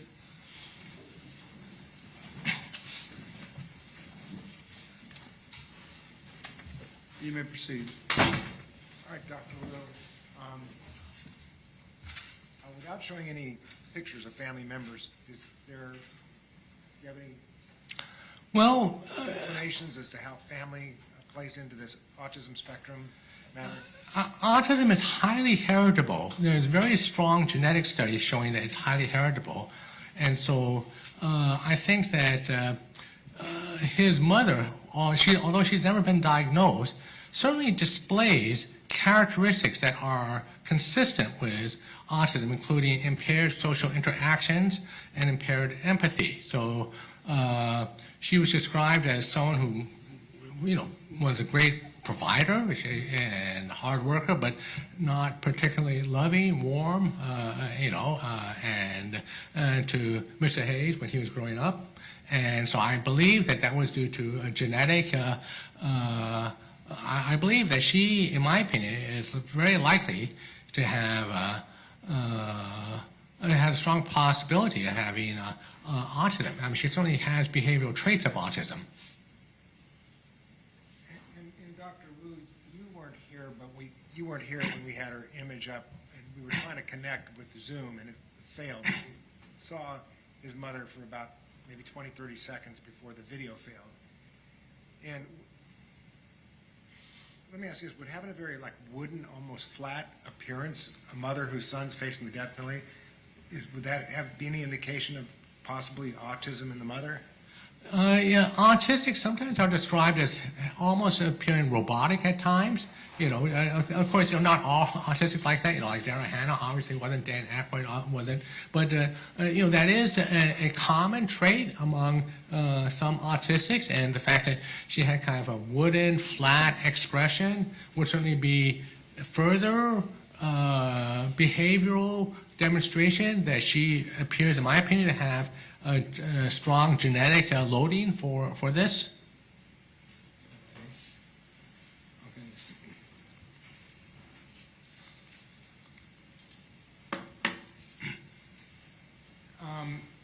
And what about individuals that have autistic spectrum disorder and homicides?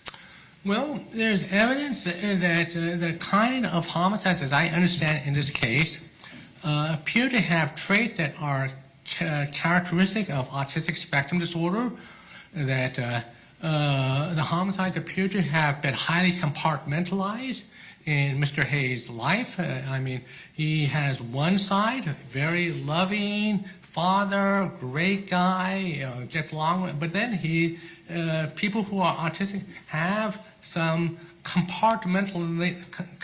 ability to compartmentalize other facets of their behavior, personality, which are totally not apparent to other people. And I believe that this matches, and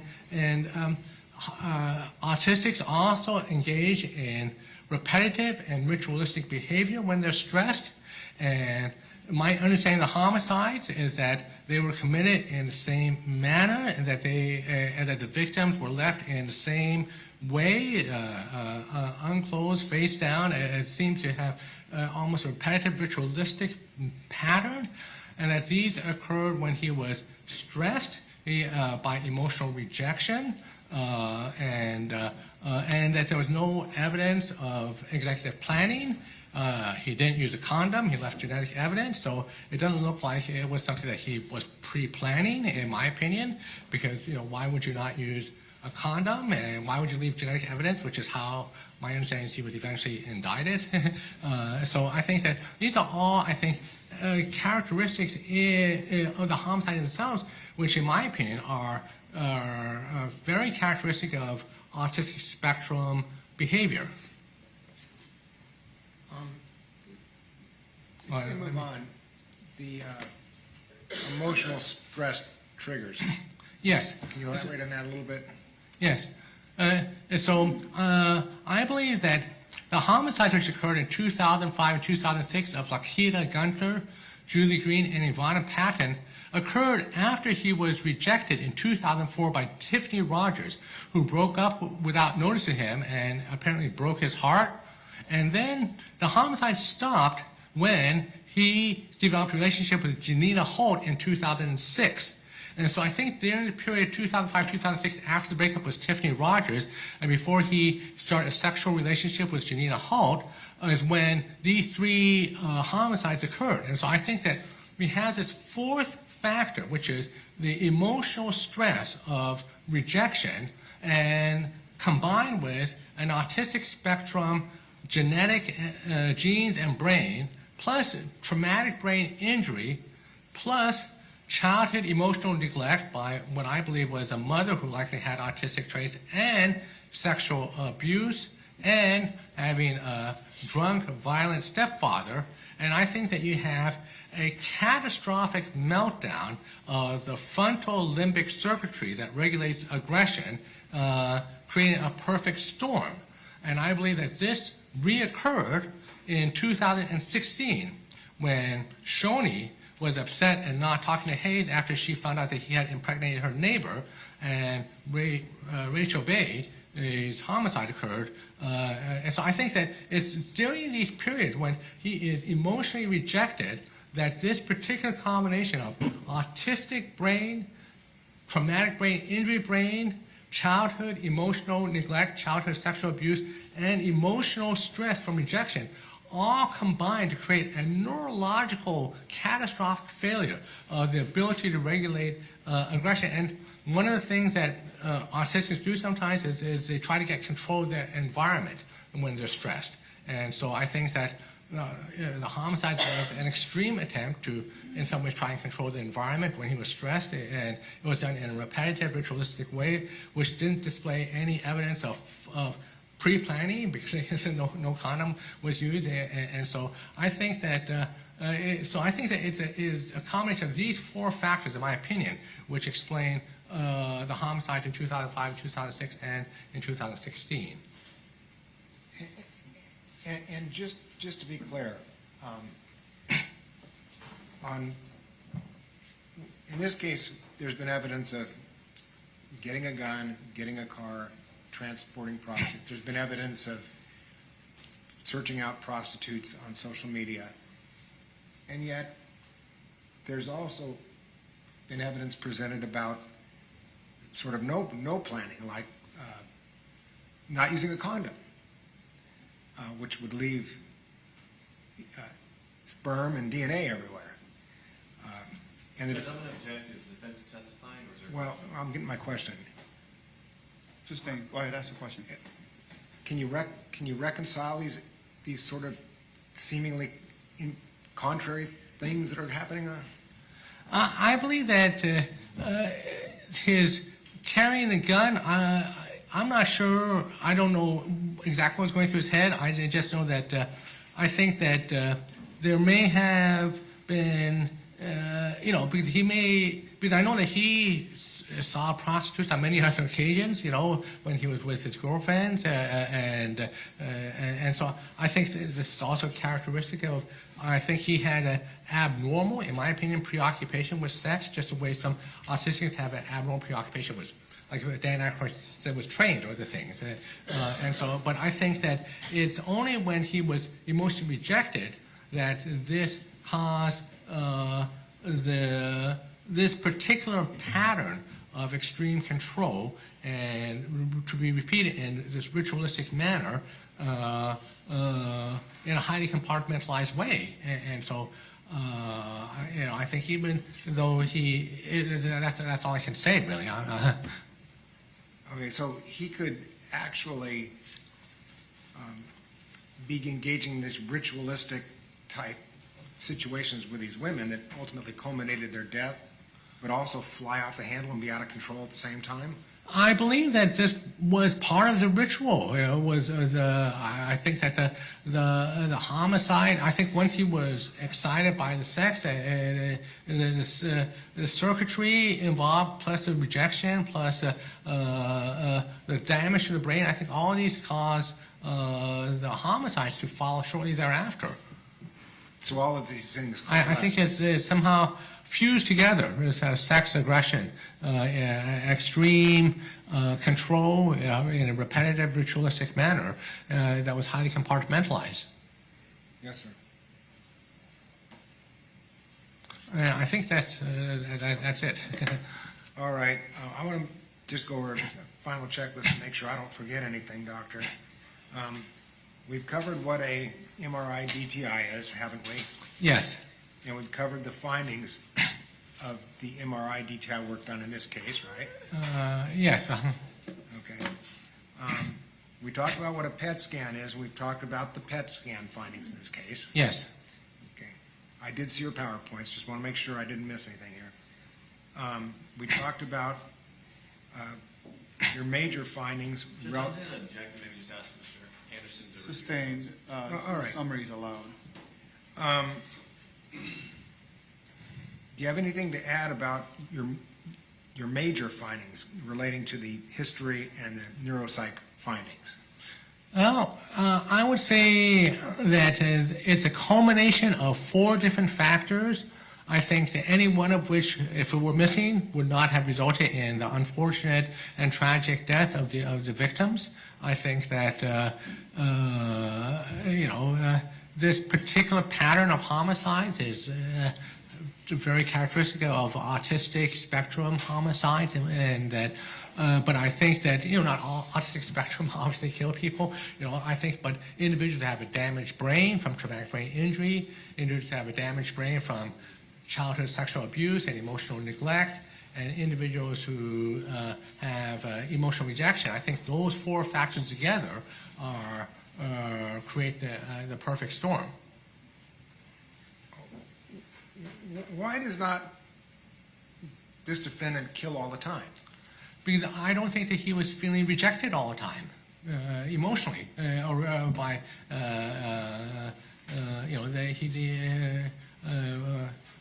women. But he, I think it's when there's an extreme rejection, like he had his heart broken by, or when Shoni was furious with him. I think it's those type of extreme rejection that create the kind of emotional stress that serve as the trigger for that light the fuse for the other 3 factors. All right, and I did hear you when you said you've determined that there's autism spectral disorder, traumatic brain injury, childhood emotional neglect, and emotional stress. Those 4 things that combine for the perfect storm. Yes. Have I missed any other final conclusions you've reached in this case, or does that cover it? I think that covers it. Okay. Is there anything else that I neglected to ask you about that you believe can help the jury better understand Mr. Hayes and his condition? Or have we pretty well covered it? I think we pretty well covered it. Okay. Thank you. Any cross-examination? Yes, sir. Thank you, Judge. How you doing, Dr. Wu? Fine, how are you? Tired. I know it's a long trial. Yeah, not really good at science. I'm gonna do the best I can. So, when you spoke to Mr. Hayes and asked him about the murders, what did he tell you? I didn't speak to Mr. Hayes about Wait, the murder. you didn't speak to Mr. Hayes? No, So you came up with all these opinions without ever talking to Mr. Hayes? that's correct. Is that common for a psychiatrist to diagnose someone without talking to them? I would say that it's not uncommon in a forensic setting where you have records to review. Didn't you have the ability to have access to Mr. Hayes and talk to him? That's not my customary procedure. So you don't like to talk to the people, find out what's going on in their mind. You like to look at pieces of scans and pictures to make up your opinion, right? That's my primary niche. Right, a niche of not talking to someone and asking why they did something. A niche of looking at PET, MRI, DTI, MRI volumetric, and correlating it with other records. Okay, so the thought here that he has these 4 things that caused him to kill the 3 women, that's speculation on your part, right? I believe it's an informed opinion. Okay, well, wouldn't you agree to get an informed opinion? You should talk to that person and ask them? I don't think it's necessary. Let me ask you this. Dr. Graham talked to him, right? Yes, And you've read all of Dr. Graham's paperwork, right? yes. And nowhere in the paperwork does he admit killing anyone, does he? I don't see any mention of that. And Dr. Graham doesn't diagnose him with autism, does she? No. No spectrum disorder at all, right? Yeah, it's often missed. Right, by a trained professional. She must have missed that, right? That's correct. And it's not uncommon for trained professionals to miss this Right. diagnosis. Dr. Eisenstein, a neuropsychologist who's hired by the defense. You read his report, right? Yes, And he didn't diagnose him with autism, did he? that's correct. Right. So did he make a mistake too? I think it is a commonly overlooked diagnosis even by well-trained professionals. You ever seen this book before? The Yes. Bible of your... Yes. Yeah? Okay, so I'm going to give you this book, and I want you to point out... May I approach the witness, Judge? May? I want you to point out in the book, under autism, I even tabbed it right here for you. I want you to show me under autism where it says you can diagnose someone with an MRI or PET scan underneath the book that's the Bible for psychiatrists and psychologists. It doesn't say that anywhere there. So in the book that every medical health expert utilizes, it doesn't tell you to diagnose them like that? No. In fact, doctor, doesn't it have a criteria in this book how to diagnose someone? And they have a diagnostic criteria in the book. Yes. Let's talk about that. This book you've used many times, right? Yes. Okay.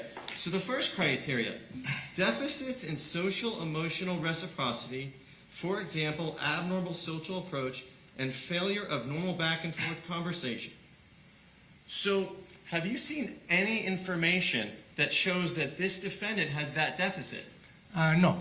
Right. In fact, were you here yesterday when multiple, like 5 or 6 people who know him really well testified? Did you watch that? No. So instead, you're just focused on the scans, right? Yes. You don't listen to what people say. And every single one of them said he's very sociable, very friendly, the life of the party, never had an issue communicating with anybody. Wouldn't that be contrary to the #1 criteria for autism spectrum disorder? Yes. Okay, let's talk about the #2 diagnosis. Defects in nonverbal communication behaviors used for social interactions, ranging, for example, poorly integrated verbal and non-communicative communications to abnormally eye contact and body language of deficits. Any testimony anywhere of that from him? No. Okay, so when everybody talked about him having no issues, 2 other doctors saw him, and they have the same criteria. They still didn't find #2 either, did they, sir? That's correct. Okay. And let's talk about deficits in developing, maintaining, and understanding relationships. Does he have any issues with that? He's had some issues with... Specifics. Well, I think he's had some issues with some of his relationships over the years. I think his last relationship right now with Shoni has been his best one, but he's had previous difficulty with forming a stable relationship. You would agree that probably 150 million people in America have had issues with relationships before? Yeah, I would agree with that. Okay. And we don't have 150 million autistic people in America, do we, sir? No, we don't. Okay. So that is a characteristic that many people possess. You'd agree? Yes, I would agree with that. Okay. And let's talk about you. I just want to make sure the other people with autism. Did Dan Aykroyd kill anybody? No? Did Anthony Hopkins kill anybody? No? Did Jerry Seinfeld kill anybody? Not that I'm aware of. Did Lewis Carroll kill anybody? No, none of the other individuals on Thomas the list. Christian Anderson? No? Alfred Kinsley? Alfred Kinsey. Okay, I'm sorry. Did he kill anybody? No? What about Bobby Fischer, the great chess player? No? Bill Gates, did he kill anybody? No? Okay. Charles Darwin kill anybody? No? Okay. Daryl Hannah, before she quit, did she kill anybody? No? Okay. So there's a lot of people with autism who don't kill folks, correct? You That's agree? correct. I agree with that. 100%. During your scans, you showed us this nice, colorful pictures up here, and there was red on your scans. You remember that, Doug? Yes, When you get the scans from an imaging place, that does not have the colors there, does it, sir? That's correct. In fact, the way they get there is by you inputting numbers and then you using another program to import that coloring on top of it, correct? Yes, it's a statistical analysis program. That's Right. correct. So when they take the actual scans, that's not part of it. No, the imaging center does not put the statistical threshold into the imaging. In fact, they work in basically grayscale, correct? They can come in grayscale, they can come in color scale, depends on what color scale you choose to use. Let's talk about, are you a radiologist? I am not. So isn't it true that radiologists are the people that consistently, when I go to the doctor and they give me an MRI, it's sent to a radiologist to read, correct? That's correct. When I go and get a CAT scan, they send it to a radiologist, correct? That's correct. When I go in to get a PET scan, they send it to a radiologist, correct? Well, I would say they can also send to a nuclear medicine specialist. Which are And usually radiologists. not always. There are some nuclear medicine specialists who are not radiologists. And then There are neurologists who read PET scans independent of radiologists. Okay, but generally you would agree, if I'm dying in the hospital and they have to take a scan of me, they're generally sending it to a radiologist to give them advice what to do, right?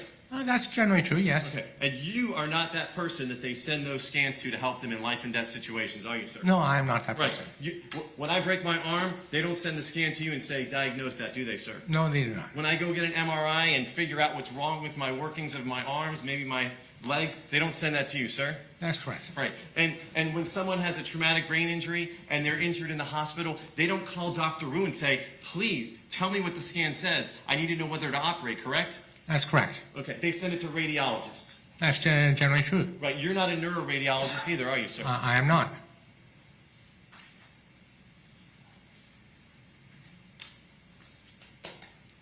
Let's talk, and I don't want to be too scientific, so I'm going to break it down as layperson as I can.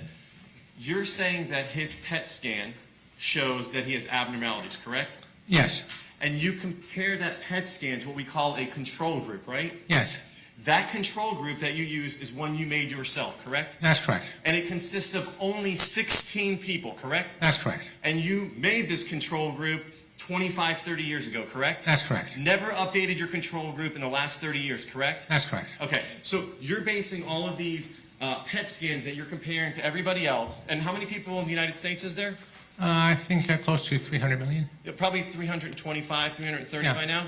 And you're basing your control group on 16 people that you took 30 years ago, right? Yes. And that was based on whether or not it was normal or not was only based on an interview you had with them, correct? Yes. In fact, it's self-reporting. So if they lied to you, that would have thrown off the control group a little bit, correct? That's correct. And you're hired by the defense in this case, correct?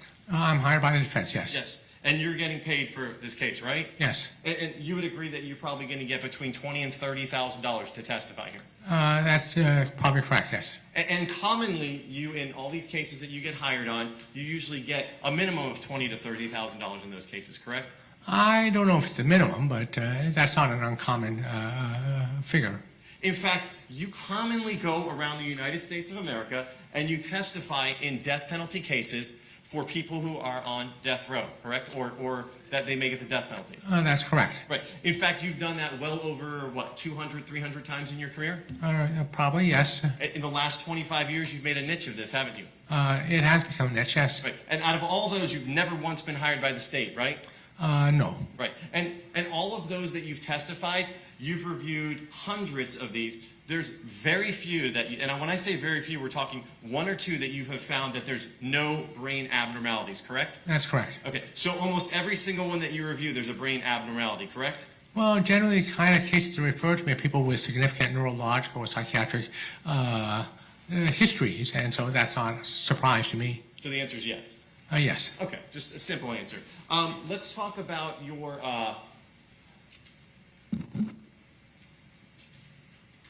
control group that you used for the MRI that you compared, right? Yes. You had another control group? Yes. And that is a control group based on only 40 people, correct?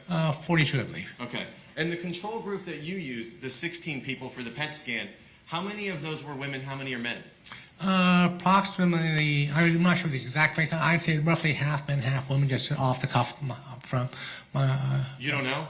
I don't have the figure memorized. So it's something that you've used consistently hundreds if not thousands of times over the last 30 years, and you don't know the breakdown of the control group that you created? I don't have it memorized. I look it up. Well, you're a smart guy. You don't memorize if there's 8 men, 8 women, 7, 9. You can't remember that as we sit here? I don't want to give you a precise answer without having the specific facts in front of me. What's the exact age of all the people in your control group, those 16 people? I don't have those facts memorized either. Okay. How many minorities are in that control group? I don't have those facts memorized. Okay. So, frankly, as you sit here today, the control group that you created years ago and you consistently rely on, you can't remember a thing about the biographical makeup of it except maybe the age range. Would that be fair? Yeah, I would say that, yes, it's the age range. Yeah. Thank you.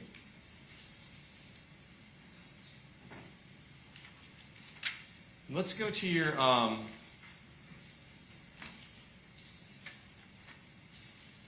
DTI, your diffusion tensor imaging, right? We talked about that. Yes. Are you aware of the actual position by the, let me get to it so I don't mislead you.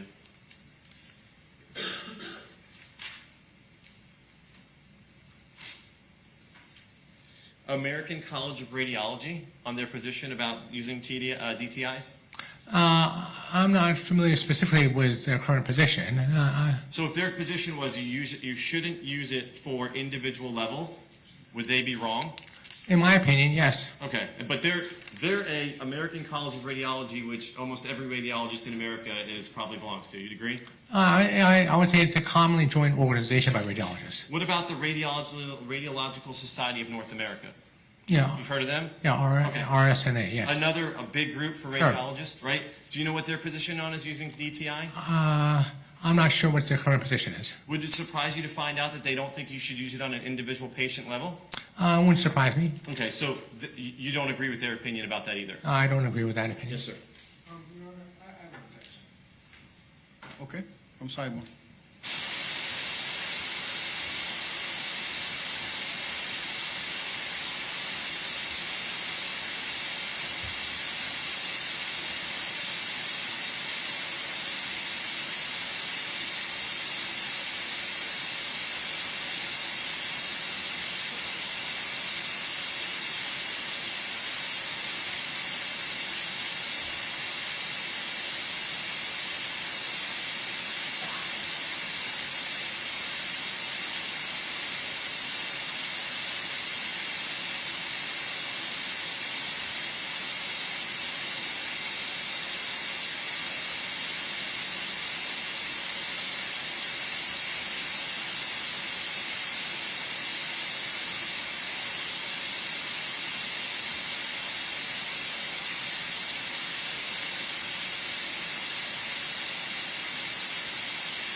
Proceed. Thank you, Judge.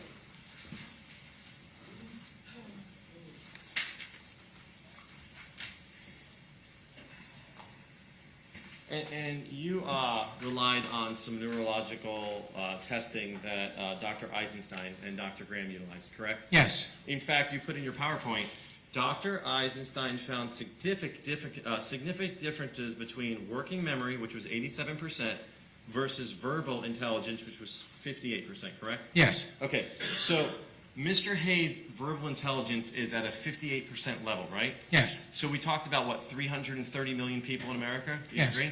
So he is operating at a better level than 190, 180 million of those people in America? Yes. Okay, thank you, Doc.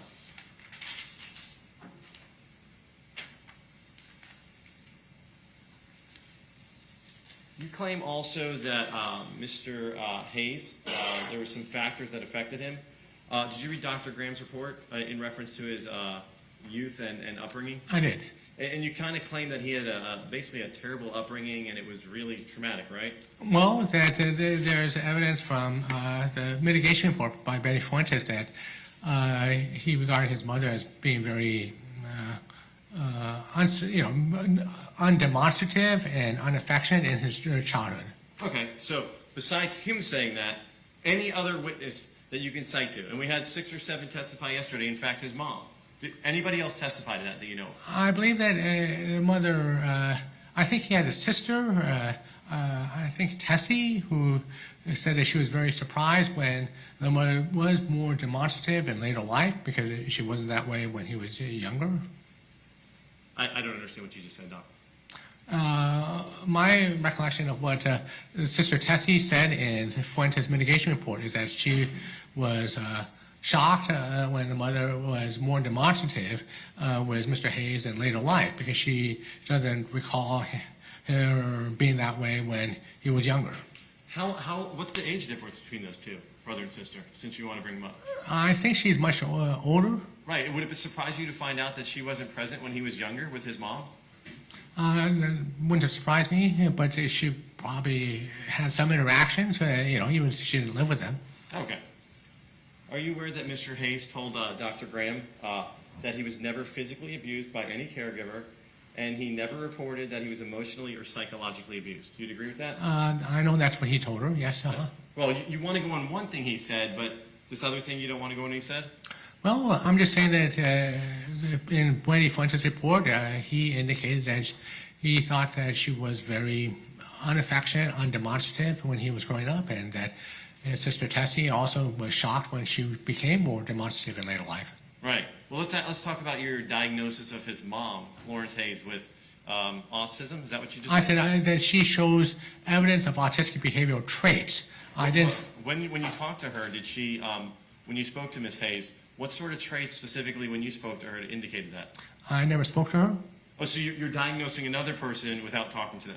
I'm just saying that she has evidence of autistic behavioral traits based on Mr. Hayes' statements to Betty Fuentes, that she was cold and undemonstrative based on his sister Tessie, who said the same thing, and then based on Christopher's comments about how she seemed kind of wooden and robotic in her testimony yesterday. So I said that all these are very consistent with autistic behavioral traits. I've never actually made a diagnosis of her. I'm just saying that she shows symptoms that are consistent with autistic behavioral traits, and I wouldn't be surprised. You're basing your opinion on that basically on the fact that she wasn't warm and fuzzy with her son, right? Yes. Okay, so is it true that there's lots of maybe parents in America who aren't like, they don't hug their kids all day long, they don't cozy with them on the couch? No, yeah, I'm sure that's true. Okay, not all of those people are autistic, you'd agree? No, I would agree with that. Right, probably millions and millions of parents who, you know, maybe provide tough love, you'd agree with that? Yes, I agree with that. They're not autistic though, right? No, they're not autistic. Okay.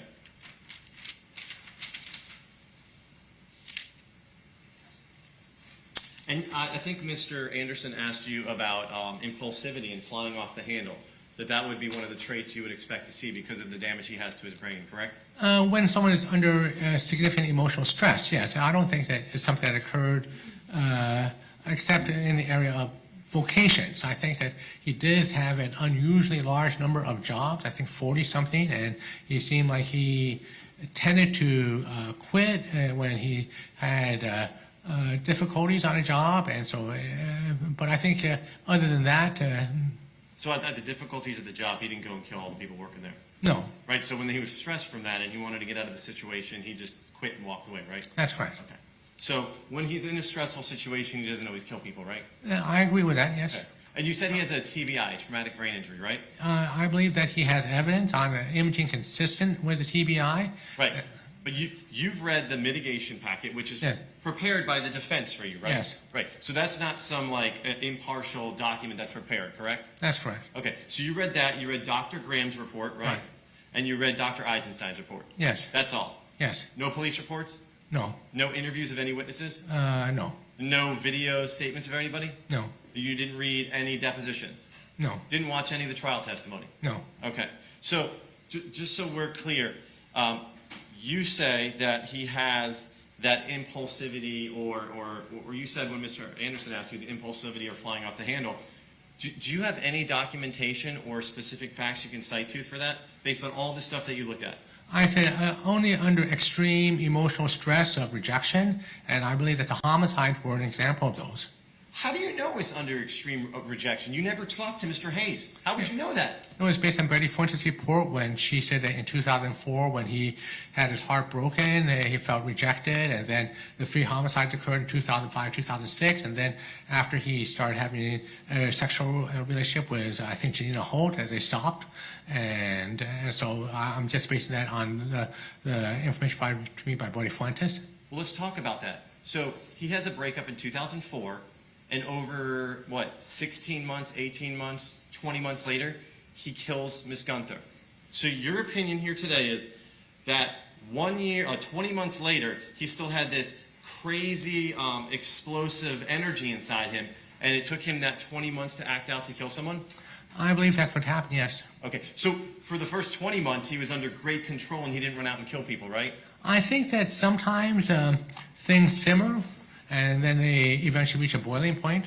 So let's break this down. So in December 24th, 2005, he kills Miss Gunther, right? Mm-hmm. Does he immediately go out the next day because he's so traumatically stressed that he kills somebody else? I believe that the homicides that I said were roughly 3 months intervals. Well, not 3 months. The next one's January 14th. Okay, so well, it's- but the certain spacing, and I think that this is sort of consistent with kind of this repetitive, ritualistic acting out from the autistic spectrum in combination with traumatic brain injury, in combination with emotional neglect and childhood sexual abuse, and in combination with the rejection. I think those four factors together resulted in this kind of acting autistically out these serial homicides. So his behavior of waiting 3 weeks was because he's autistic? I believe, yes, that it was part of the autistic spectrum, repetitive ritualistic manifestations. And That no one else diagnosed him with autism, 2 other mental health professionals, no one in his entire life noticed signs of it, but you, Dr. Wu, on this brain scan that several societies say you shouldn't even use, you miraculously have diagnosed him with autism? I wouldn't say it was miraculous. I would say it's based on scientific statistical analysis. And I would say he shows very robust statistical evidence of significant decreases in FA bilaterally in both the right and left amygdala, something that I haven't seen in other conditions except autistic spectrum disorder.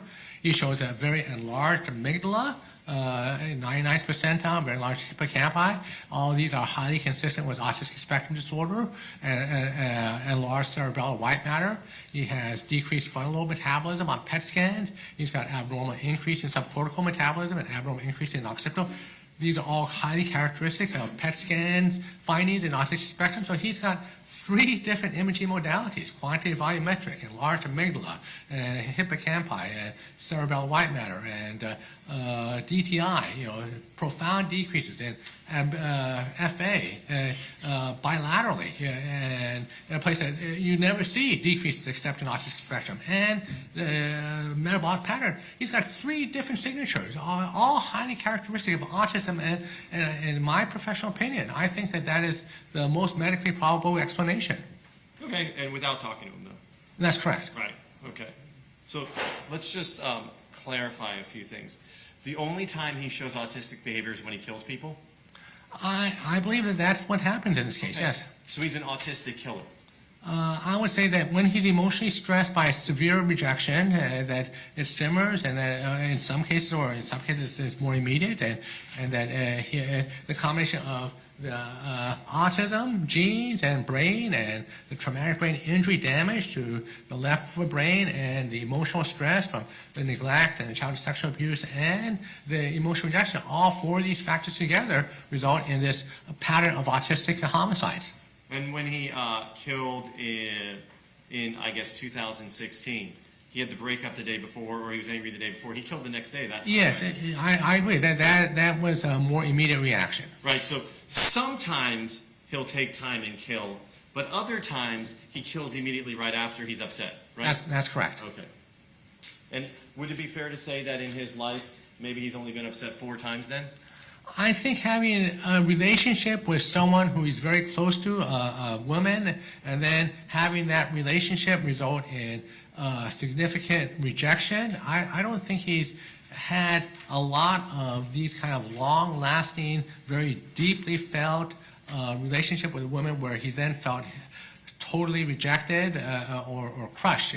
I don't think that's something that happened frequently in his life. Let me just end, Doc. So your opinion is his ability to understand what he did was substantially impaired because he's autistic and has a TBI, and then Emotional he's stress. rejected, and then, according to you, he had a bad childhood, but really we have no facts of that. So those are the 4 factors, and that's why he killed? Well, I mean, he had childhood sexual abuse. I don't think that's in dispute. Okay, so And that's a significant stressor. how many kids who have child sexual abuse go out and kill people? Well, you have to look at the combination. It's not just one factor by itself. It's the fact that you have 4 factors simultaneously. And so I agree, there are a lot of people who are abused in childhood, but you don't have a lot of people who are abused in childhood who have traumatic brain injury, who have autistic spectrum disorder, and who are emotionally rejected by a very deeply felt relationship with a girlfriend, all combined together. Doctor, when this scan was to be done in Florida, you need a prescription to do that, correct? That's correct. And you aren't even able to write a prescription in the state of Florida, are you, sir? No. Okay. Let's talk about his traumatic brain injury before I end. You've reviewed his entire history, all of his records, anyone who spoke to him, not you because you don't talk to people. And in that whole thing, was there only one instance where he might have had some sort of injury to the head? I believe that in high school he was involved in some altercation where he was kicked in the head and was taken to St. Mary's ER, and certainly being kicked in the head can cause a kind of traumatic brain injury with left forebrain atrophy and left ventricular enlargement, right amygdala decrease that we see. And he had a CAT scan after that, didn't he, sir? That's correct. And it was negative, correct? Well, CAT scans are very insensitive for these kind of things. So I assume the doctors who were treating him, they didn't know what they were doing? I'm not saying that. Okay. May I have just a moment, Judge? Yes, sir. No further questions, Judge. Thank you. Any redirect? Yes, sir. Is it gonna be brief, or should we take our lunch break? I think it'd be great, got 1 minute. Go ahead.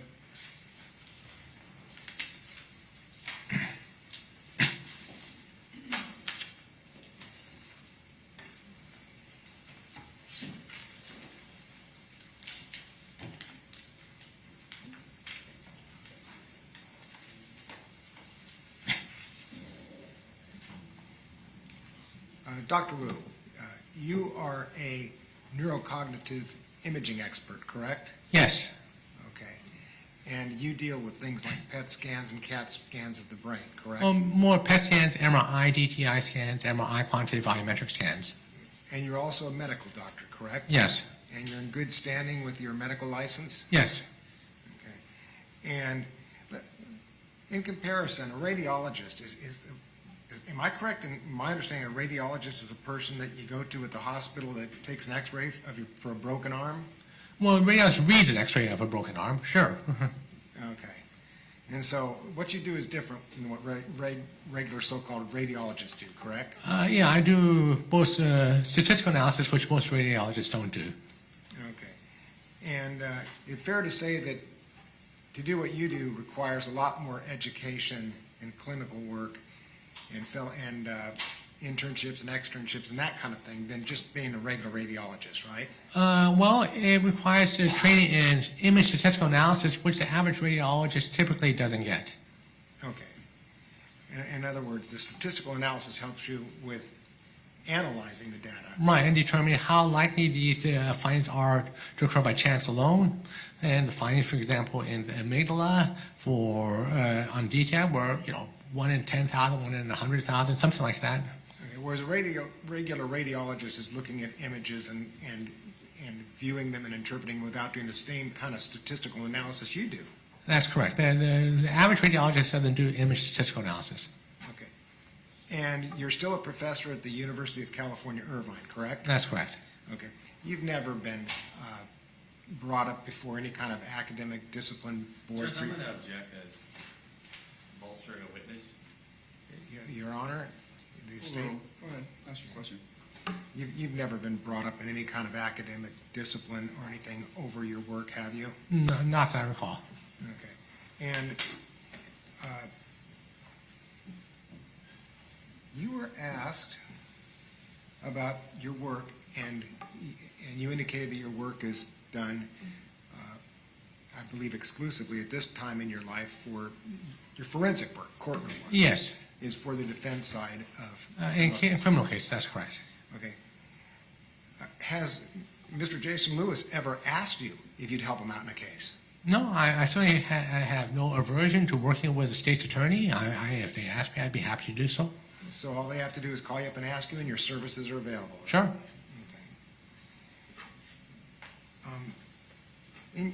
And you received some questioning about using your control group of 16 individuals a while back. Have you ever been brought up in discipline charges over using this control group of 16 people? No, I mean, it's something that's been found to be scientifically acceptable. I've had articles published that use 16 and PET imaging. That's not an uncommon number for normal control studies, comparing patients. All right. Mr. Hayes has a sister named Terrace. Now, on cross-examination by Mr.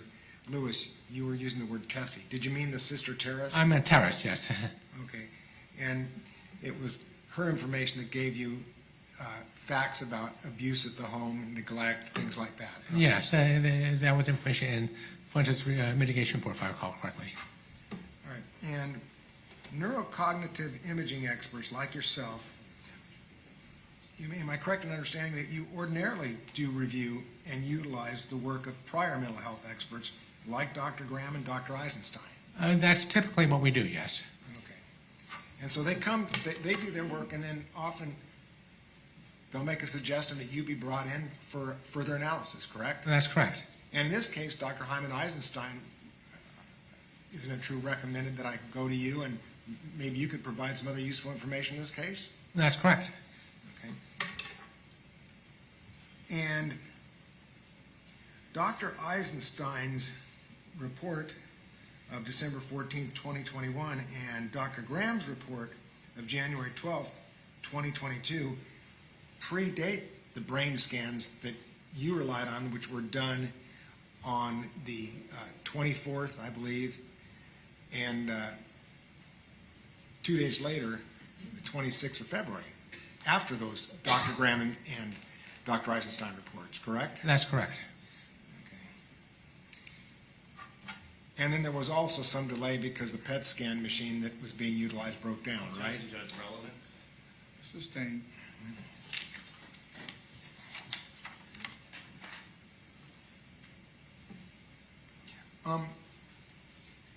We talked about the DMS book. I don't know where it's at right now. DSM. It's a DSM. You were asked about this DSM-5 Manual of Mental Disorders. Okay? Yes. And it was suggested in your questioning that somehow your concerns about autistic spectrum disorder are not supported by that particular treatise, that particular text. Yes. Are there any other texts out there that support your determinations and your testimony about autism spectrum disorders? Judge, I'm going to object as to improper bolstering. Overruled. I would say that the imaging findings, especially the significant decrease in fractional anisotropy in the amygdala, I mean, there's clear peer-reviewed publications showing autistic spectrum show this particular signature, and there is a particular evidence that autistic spectrum have abnormally enlarged amygdala and in the literature, and so I think that those are very robust findings, and he has multiple features of these, and I believe that the imaging is probably a lot more accurate, in my opinion, than some of the clinical diagnoses in these kind of conditions. And I know that there's been some controversy among people in the autistic field who feel that the DSM criteria are too stringent and that they are overlooking people who are part of the autistic spectrum disorder who are being excluded by the recent revision. So there's some controversy about that in the literature. Yes, and isn't it true, Doctor, that this DSM-5, some jurisdictions and some professionals don't even accept it? They rely on the older DSM-4, I believe it is. Yes, I think the older DSM-4, I think it had some more liberal criteria. Okay. That give doctors a little more flexibility. in things. That's my recollection. I'd have to review it to be sure. Okay.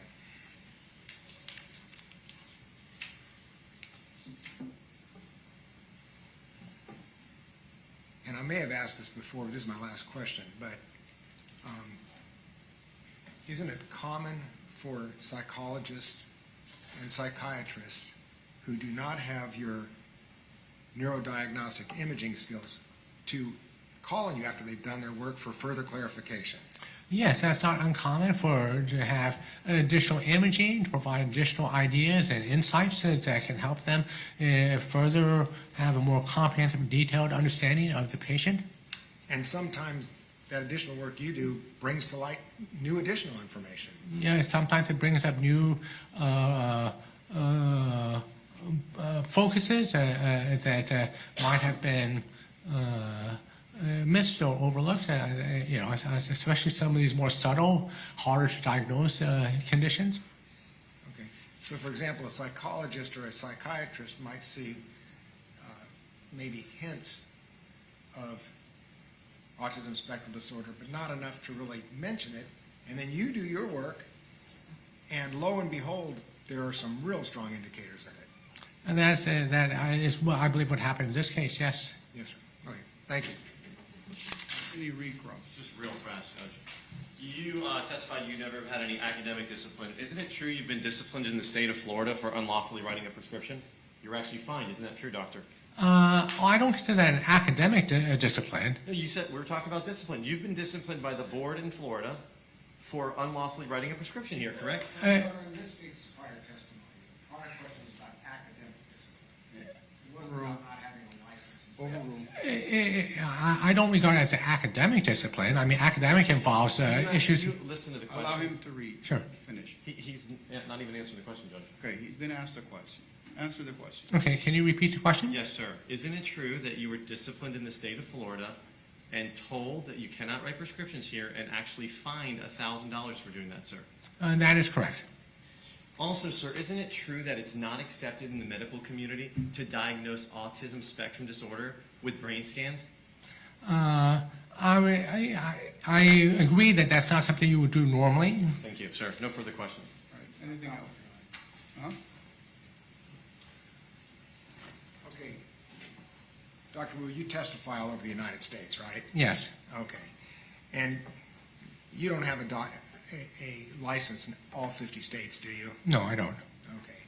And no state has ever ruled that you cannot testify as an expert in their state, have they? No. Okay. And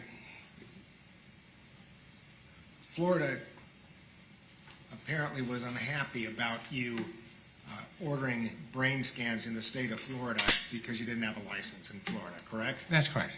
Okay.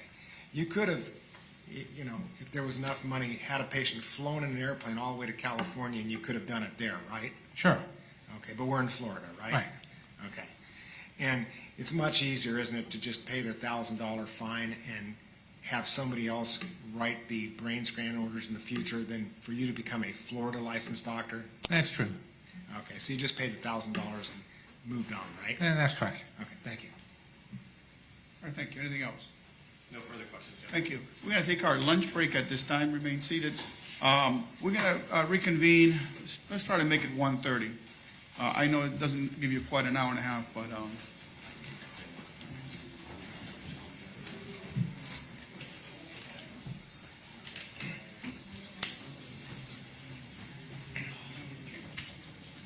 Sir, I think you put the camera on. oh, I'm sorry about that.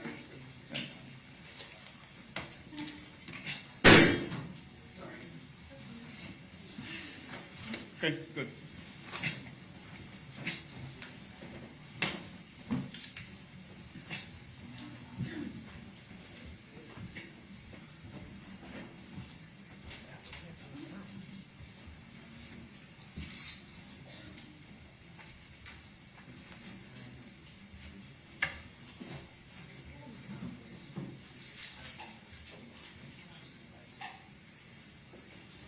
Okay, jury's out. Well, actually, before we go to recess, Madam Clerk, this is Dr. Wu's PowerPoint.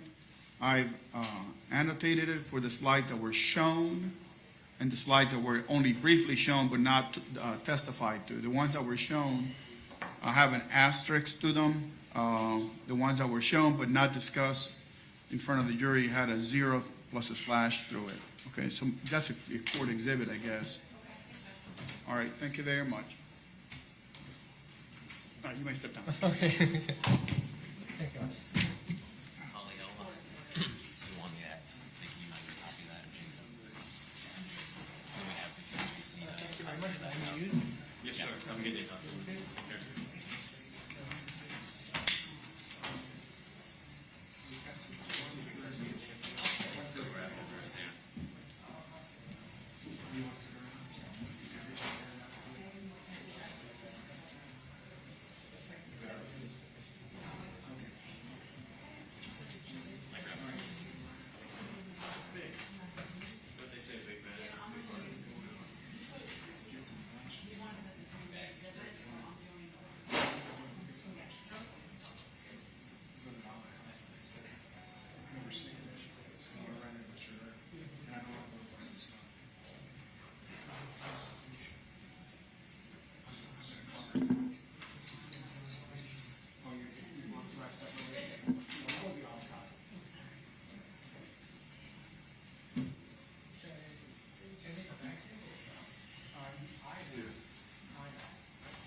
got nothing, Tim, they lock it up.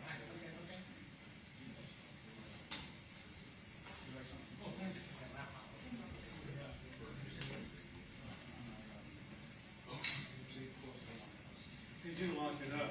It's okay to leave.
Say it again? Remember how I accidentally failed to stop part of the, Listen, none of these things came out on YouTube. However, the media there, they probably recorded it, so that's a different channel, that's something else. What are you I asking? I have no control over them. I'm talking about the picture of the young daughter. We don't want that obviously shown to the public. her name is Anaya. and- Okay, I'll call them and make sure if it was there. it's not. And she's just a minor. And I don't think they would put that up anyway, but I'll definitely make a call. Thanks, Absolutely. Yeah, if you, Bill, would you turn the machine on?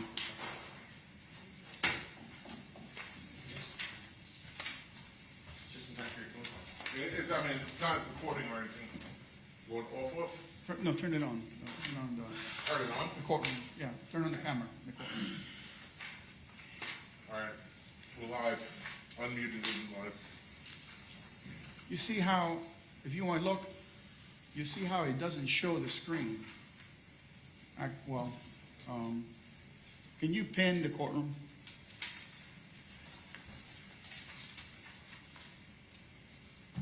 You're right, Judge, that wasn't shown on the screen at all. Correct. Yeah, that's what I'm trying to point out. Well, we'll let Mr. Hayes say. Right, see, it only shows Mr. Hayes and right to where the deputies, to the right of where the deputies stand. It doesn't show. Okay, the screen would be from here on this way. Yeah, okay. All right, thank you. Thank you. All right, you ready for the jury? Yes, sir. Yes, sir. Ready? Did the Mute everything and then bring the jury in. department manager?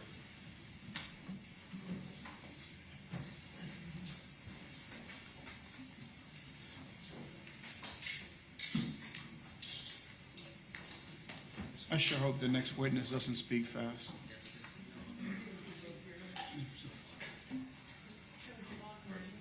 I'm sorry. You should have had her come this afternoon.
Jury.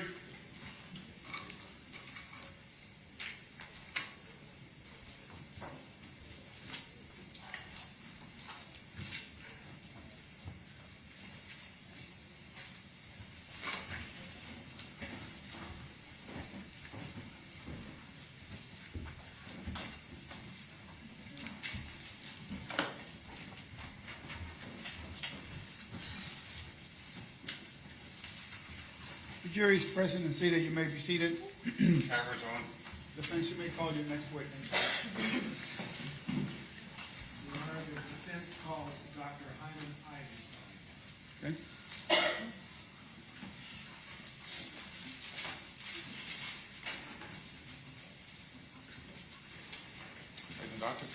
sworn in, please. Do you solemnly swear or affirm that the testimony you shall give in this case will be the truth, the whole truth, and nothing but the truth, so help you God? I affirm. Yes, sir. Sir, 2 steps, please. Thank you. Your Honor, you might stand here at the usual place. Say it again? You might stand right here like before. Is this- Well, you're gonna have to speak up because you're soft-spoken, or there's a microphone right there. Is there a reason why you need to be there? No, I'd rather have I'd rather be back because you're there. right in front of the viewers, and I don't want you that close to them. yes, sir. Oh, I'll talk loud. okay, that'll help. But more importantly, speak slow. Okay? Thank you. You may proceed. You actually pull the microphone towards you. That might help. Yeah, there. Thank you.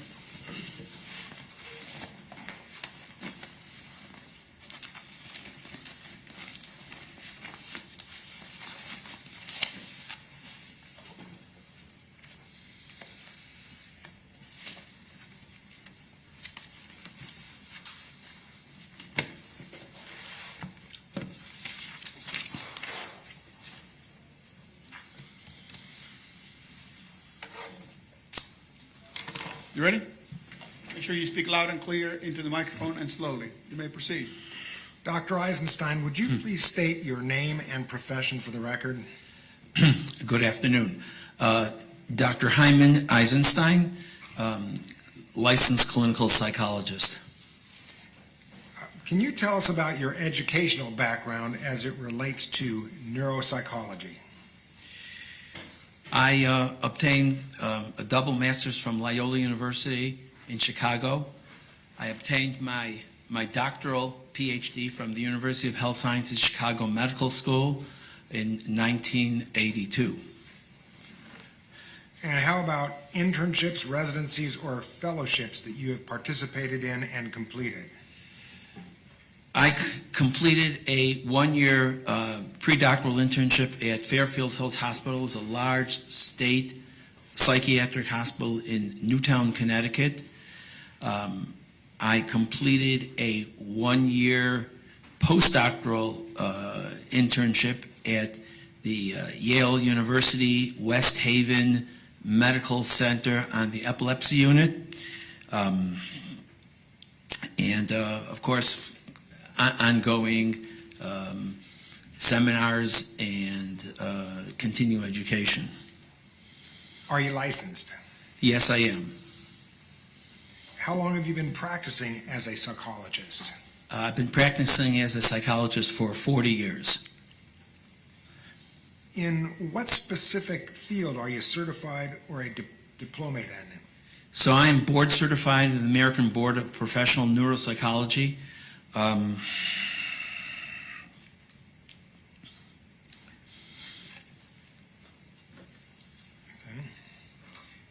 How many psychologists are similarly board certified in the United States? I would guesstimate probably 1,000. Can you detail your experience through your employment history? So after completing my internship and postdoc, I continued to work at the State Psychiatric Hospital, Fairfield Hills Hospital, for 5 years. I was assigned to the forensic unit for most of the time.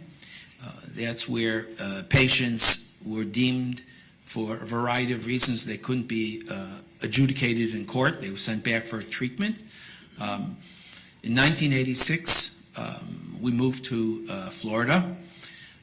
I was the head psychologist for the head trauma program at Sunrise Rehabilitation Hospital. And from there, I went into private practice. And private practice has been in a variety of different areas. How many times have you been qualified to testify in court? Approximately 150 times. And how many cases have you handled over the last 5 years? It's approximately 25 cases per year. And of these approximately 25 cases per year, how many were criminal cases? Approximately 80% have been criminal. What about the other 20%? So I've completed neuropsychological evaluations for, in civil cases, insurance cases, so that's where the other cases are involved in. All right, and while we're on that topic, in the insurance cases, I take it you're working for the defense against personal injury claims. That's correct. Okay, and part of that work, am I correct in assuming, involves trying to ferret out malingering? In other words, people faking it. That's correct. Okay, so in that capacity, your job was basically exposing phony claims, right? That's correct. Which would include phony brain damage cases, right? Correct. So you know the difference between a real brain damage case and a fake one, right? That's correct. All right. Have you ever testified for the state, the prosecution? No. Who has retained your services? So public defenders, court appointment, special private counsel, and appointments by judges.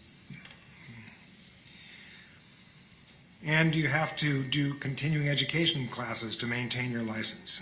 Yes, every 2 years, 40 credits, which includes training in ethics and domestic violence. And what is required for those courses to be approved? So the courses have to be accredited by the American Psychological Association. And have you completed those continuing education requirements for yourself? Yes, I have. Have you been recognized as an expert in clinical psychology with a subspecialty in clinical neuropsychology? Yes, I have. Do you have privileges to practice psychology and neuropsychology at any medical institution? Yes, I do. How do you go about getting those privileges? So I'm on staff at Mount Sinai Medical Center in Miami Beach. I've been on staff for last 40 years. Every 2 years, you have to go through a peer review credentialing process where your credentials are reviewed. And after the completion of the credential process, including recommendations from peers, then either privileges are granted or they're not granted. Yes. Dr. Eisenstein, I'm going to reach for a copy of your CV. I'm wondering if you have an extra copy with you? Yes, I do. Okay. If the defense intends to introduce the CV, we have no objection. We'll stipulate. Okay. All right. If I may just step aside and get my own copy, Your Honor. If you can have the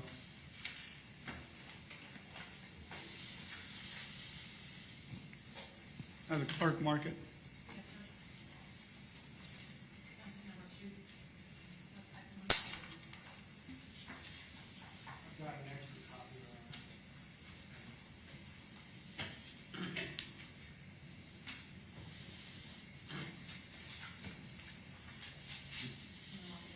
Yes.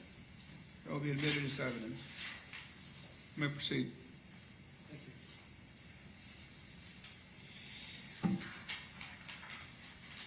Dr. Eisenstein, can you explain how a neuropsychologist differs from a just plain psychologist? So my training was, and my degree is PhD in clinical psychology. However, my program had an emphasis on neuropsychology. The difference is really that clinical psychology deals with normal and abnormal behavior, how to assess, make those assessments using test instruments, clinical interviews, developmental, and my program also had a fair amount of courses in neuropsychology, neuroanatomy, dealing with brain functioning. Neuropsychology deals with assessment of cognitive functioning from a behavioral point of view, and my program was headed up by both psychiatrists and psychologists that were very much into neuropsychiatry and neuropsychology dealing with brain evaluation and brain assessment. And that's where my career really continued, along with my pre- and postdoctoral internship and my employment afterwards. Dr. Eisenstein, you were retained by the defense in our present State of Florida versus Robert Hayes case. Is that correct? Correct. And you're getting paid for that work, correct? That's correct. Would you just describe the rate of pay? It's $300 an hour. And what were you asked to do in this case? So I was asked to evaluate Mr. Hayes, conduct comprehensive neuropsychological evaluation, complete clinical interview, review whatever relevant documents I thought that could support whatever the findings were, look at any background material or collateral witnesses, again, to give a complete picture and understanding of Mr. Robert Hayes' overall neuropsychological functioning. Yes, sir. And what relevance does Robert Hayes' childhood or the things that happened in his development have to do with his conduct, values, and choices as an adult? An individual is certainly what one happens in their developmental years certainly affects them in terms of how they function as an adult. The type of setting in terms of the parents, the siblings, everything that relates to a normal, healthy development that will hopefully that the individual can succeed in both in terms of academic, functional, vocational, and certainly interpersonal after that. So the development of an individual is extremely important in understanding what happens to a person later on in life. From the standpoint of a neuropsychologist like yourself, in undertaking this evaluation, what was the focus of your investigation and analysis? So my evaluation was to conduct a variety of tests that is very comprehensive in nature, to look at all the tests and then to analyze them and look at all the data and then make an assessment of the data and how Mr. Hayes functions, not only relative to his own functioning, but relative to normative data across samples that would give some indication as to how he's doing, again, relative to the general population.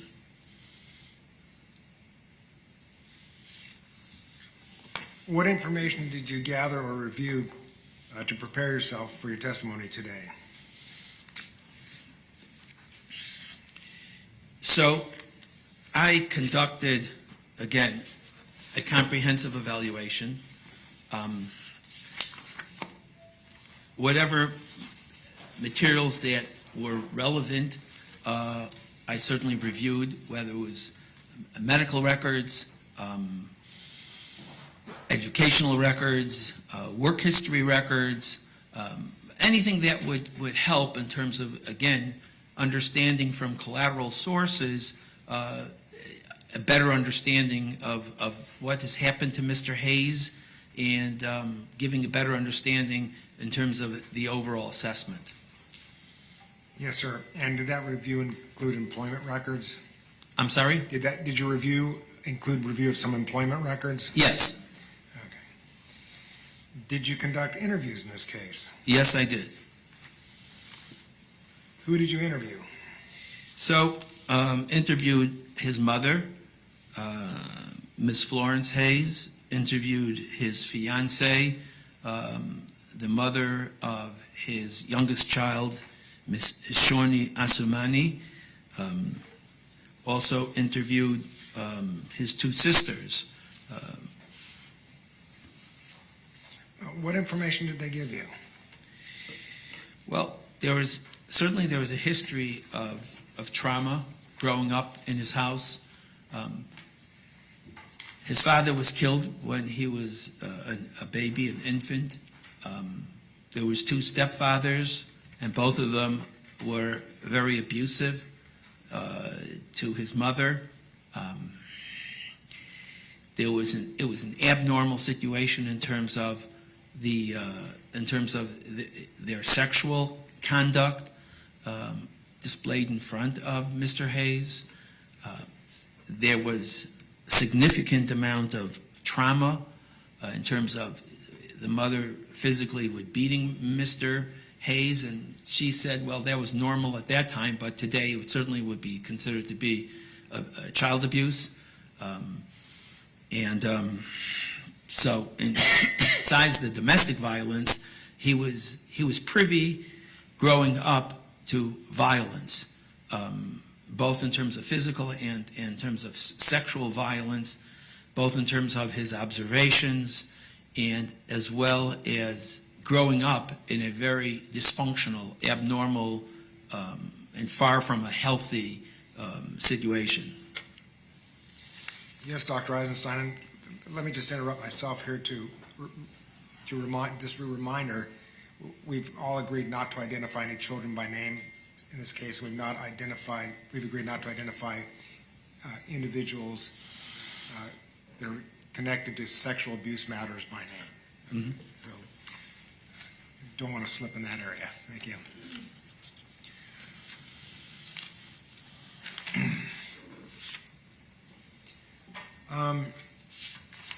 In the course of doing your interviews, did you also come across some information about positive characteristics about Mr. Robert Hayes? There's many positive qualities about Mr. Hayes. Mr. Hayes was very cooperative, and he was very easy to work with. I spent a considerable amount of time with him, mostly in West Palm Beach, and we interacted face to face with obviously no one in the room, and his hands were free. He was able to do everything I asked for him. He's very family-minded. He loves his daughters like a father. He has 2 daughters. He's smart. He's educated. He's a college graduate. He played multiple instruments, both in high school and in college bands. And when we talk about an individual in terms of just easy to work with and trying to put forth his best effort, there's no question about it that Mr. Hayes was, again, his presentation was one that he wanted to show me his best performance and his best attributes throughout the various different times that I spent with him.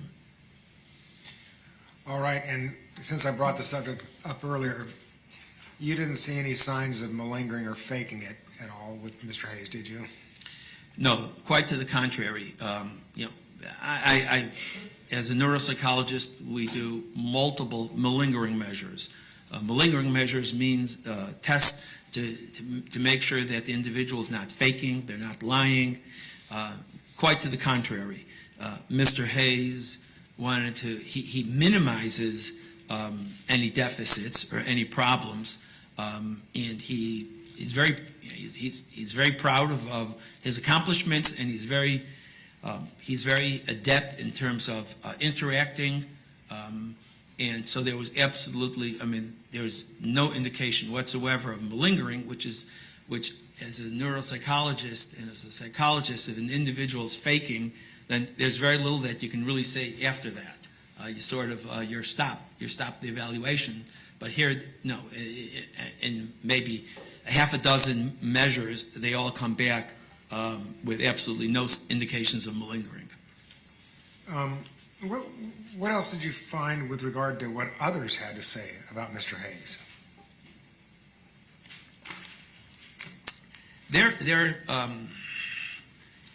There were reports from when Mr. Hayes was going on to graduate school, and he worked at a social service agency at this McCreech place, North Carolina, and there were several recommendations from supervisors that gave very glowing reports about his behavior.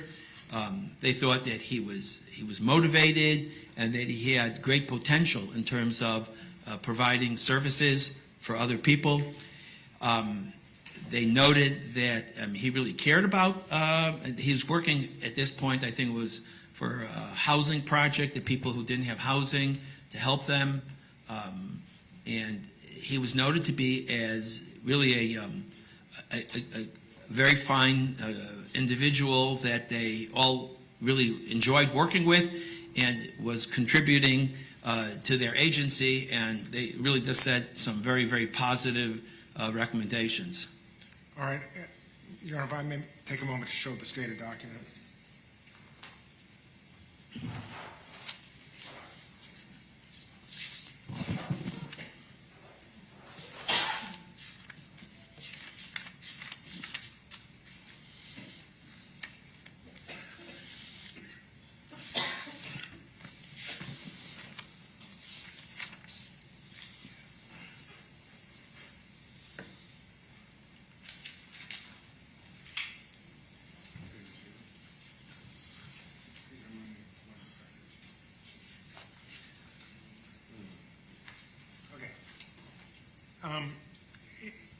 In the course of reviewing the background materials in this case, did you come across some employment materials from an outfit called McCreesh Place in North Carolina? Yes. And do you happen to have a copy of it with you? Yes, I do. Okay. And what in that communication struck you? In other words, what kind of comments were made that you considered as a neuropsychologist significant? He said that he expressed motivation, commitment to continuing his education.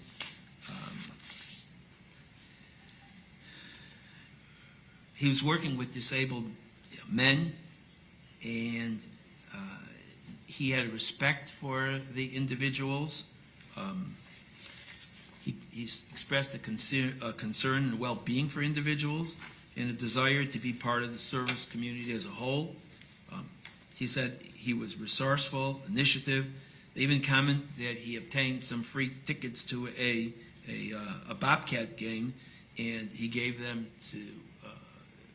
to the residents, and they served him well in terms of pursuing his advanced degree. What is significant is that there's 3 different people that commented about his positive qualities, of independent to each other. One said he was an excellent addition to the team, and finally, they considered him to be he motivated in the field of social work, and he was a team player.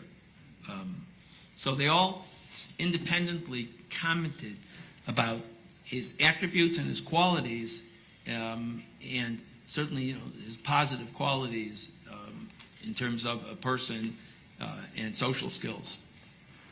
Yes, sir. And Your Honor, I have in my hand the documents, and I've moved to have them admitted into evidence as in defendant's next in order. Judge, the state would object to moving these items in. They have not been authenticated, nor can they be authenticated by this witness, and you can't use an expert witness as a conduit for hearsay. He can testify to how he relied on the information and what it means to him, his expertise, but simply introducing letters that he can't authenticate and which are hearsay, the state would object. Can I see the letters? Yes, sir.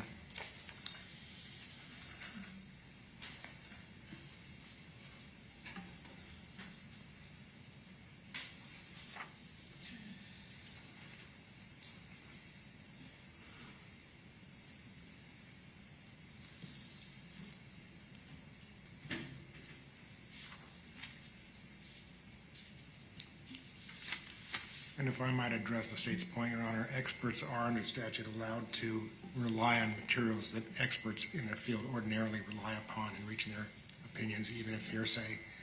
And so in a sense, they come in anyway. I'll sustain the objection. He can't be the conduit for hearsay. He can rely on it for his opinion.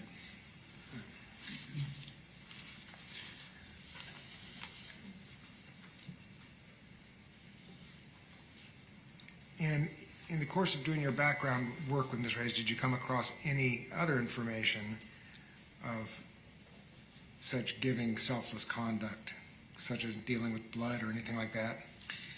Mr. Hayes donated 10 gallons of plasma, of blood. Just to put this in the context of how much this quantity is, usually one donates, I've donated, it's a pint, and 2 pints make a quart. So a gallon would be 8 pints. Multiply that by 10, it means that he gave 80. He gave 80 times. He donated blood, and you can't give blood right away. So there has to be a period of time in between, 6 to 8 weeks until the blood replenishes. So we're talking about 80 times over, spaced out between at least 2 months. So it's a considerable amount of time. And giving blood is, there's always a call to give blood because blood can't be stored for any length of time.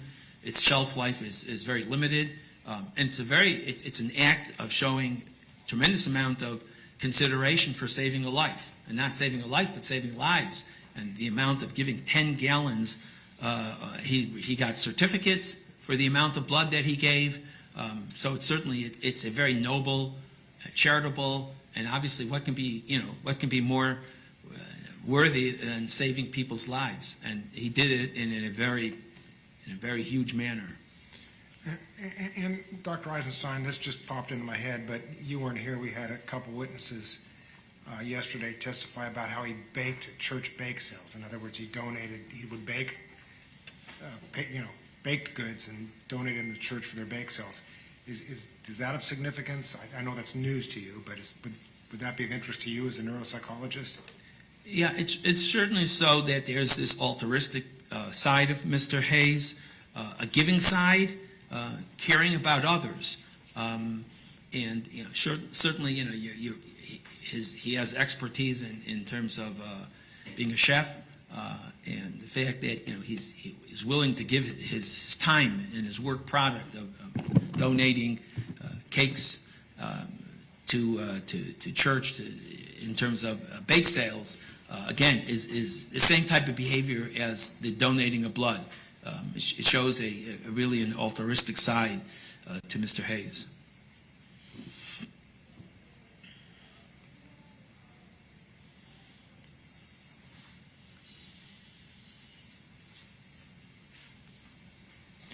Did you meet with Mr. Hayes in person? So the first time, I met with him beginning of July of 2020 at the Palm Beach jail. And the Palm Beach jail allowed for me to interview him person to person in one of the interview rooms on the floor that he was housed. He came out, he never was shackled.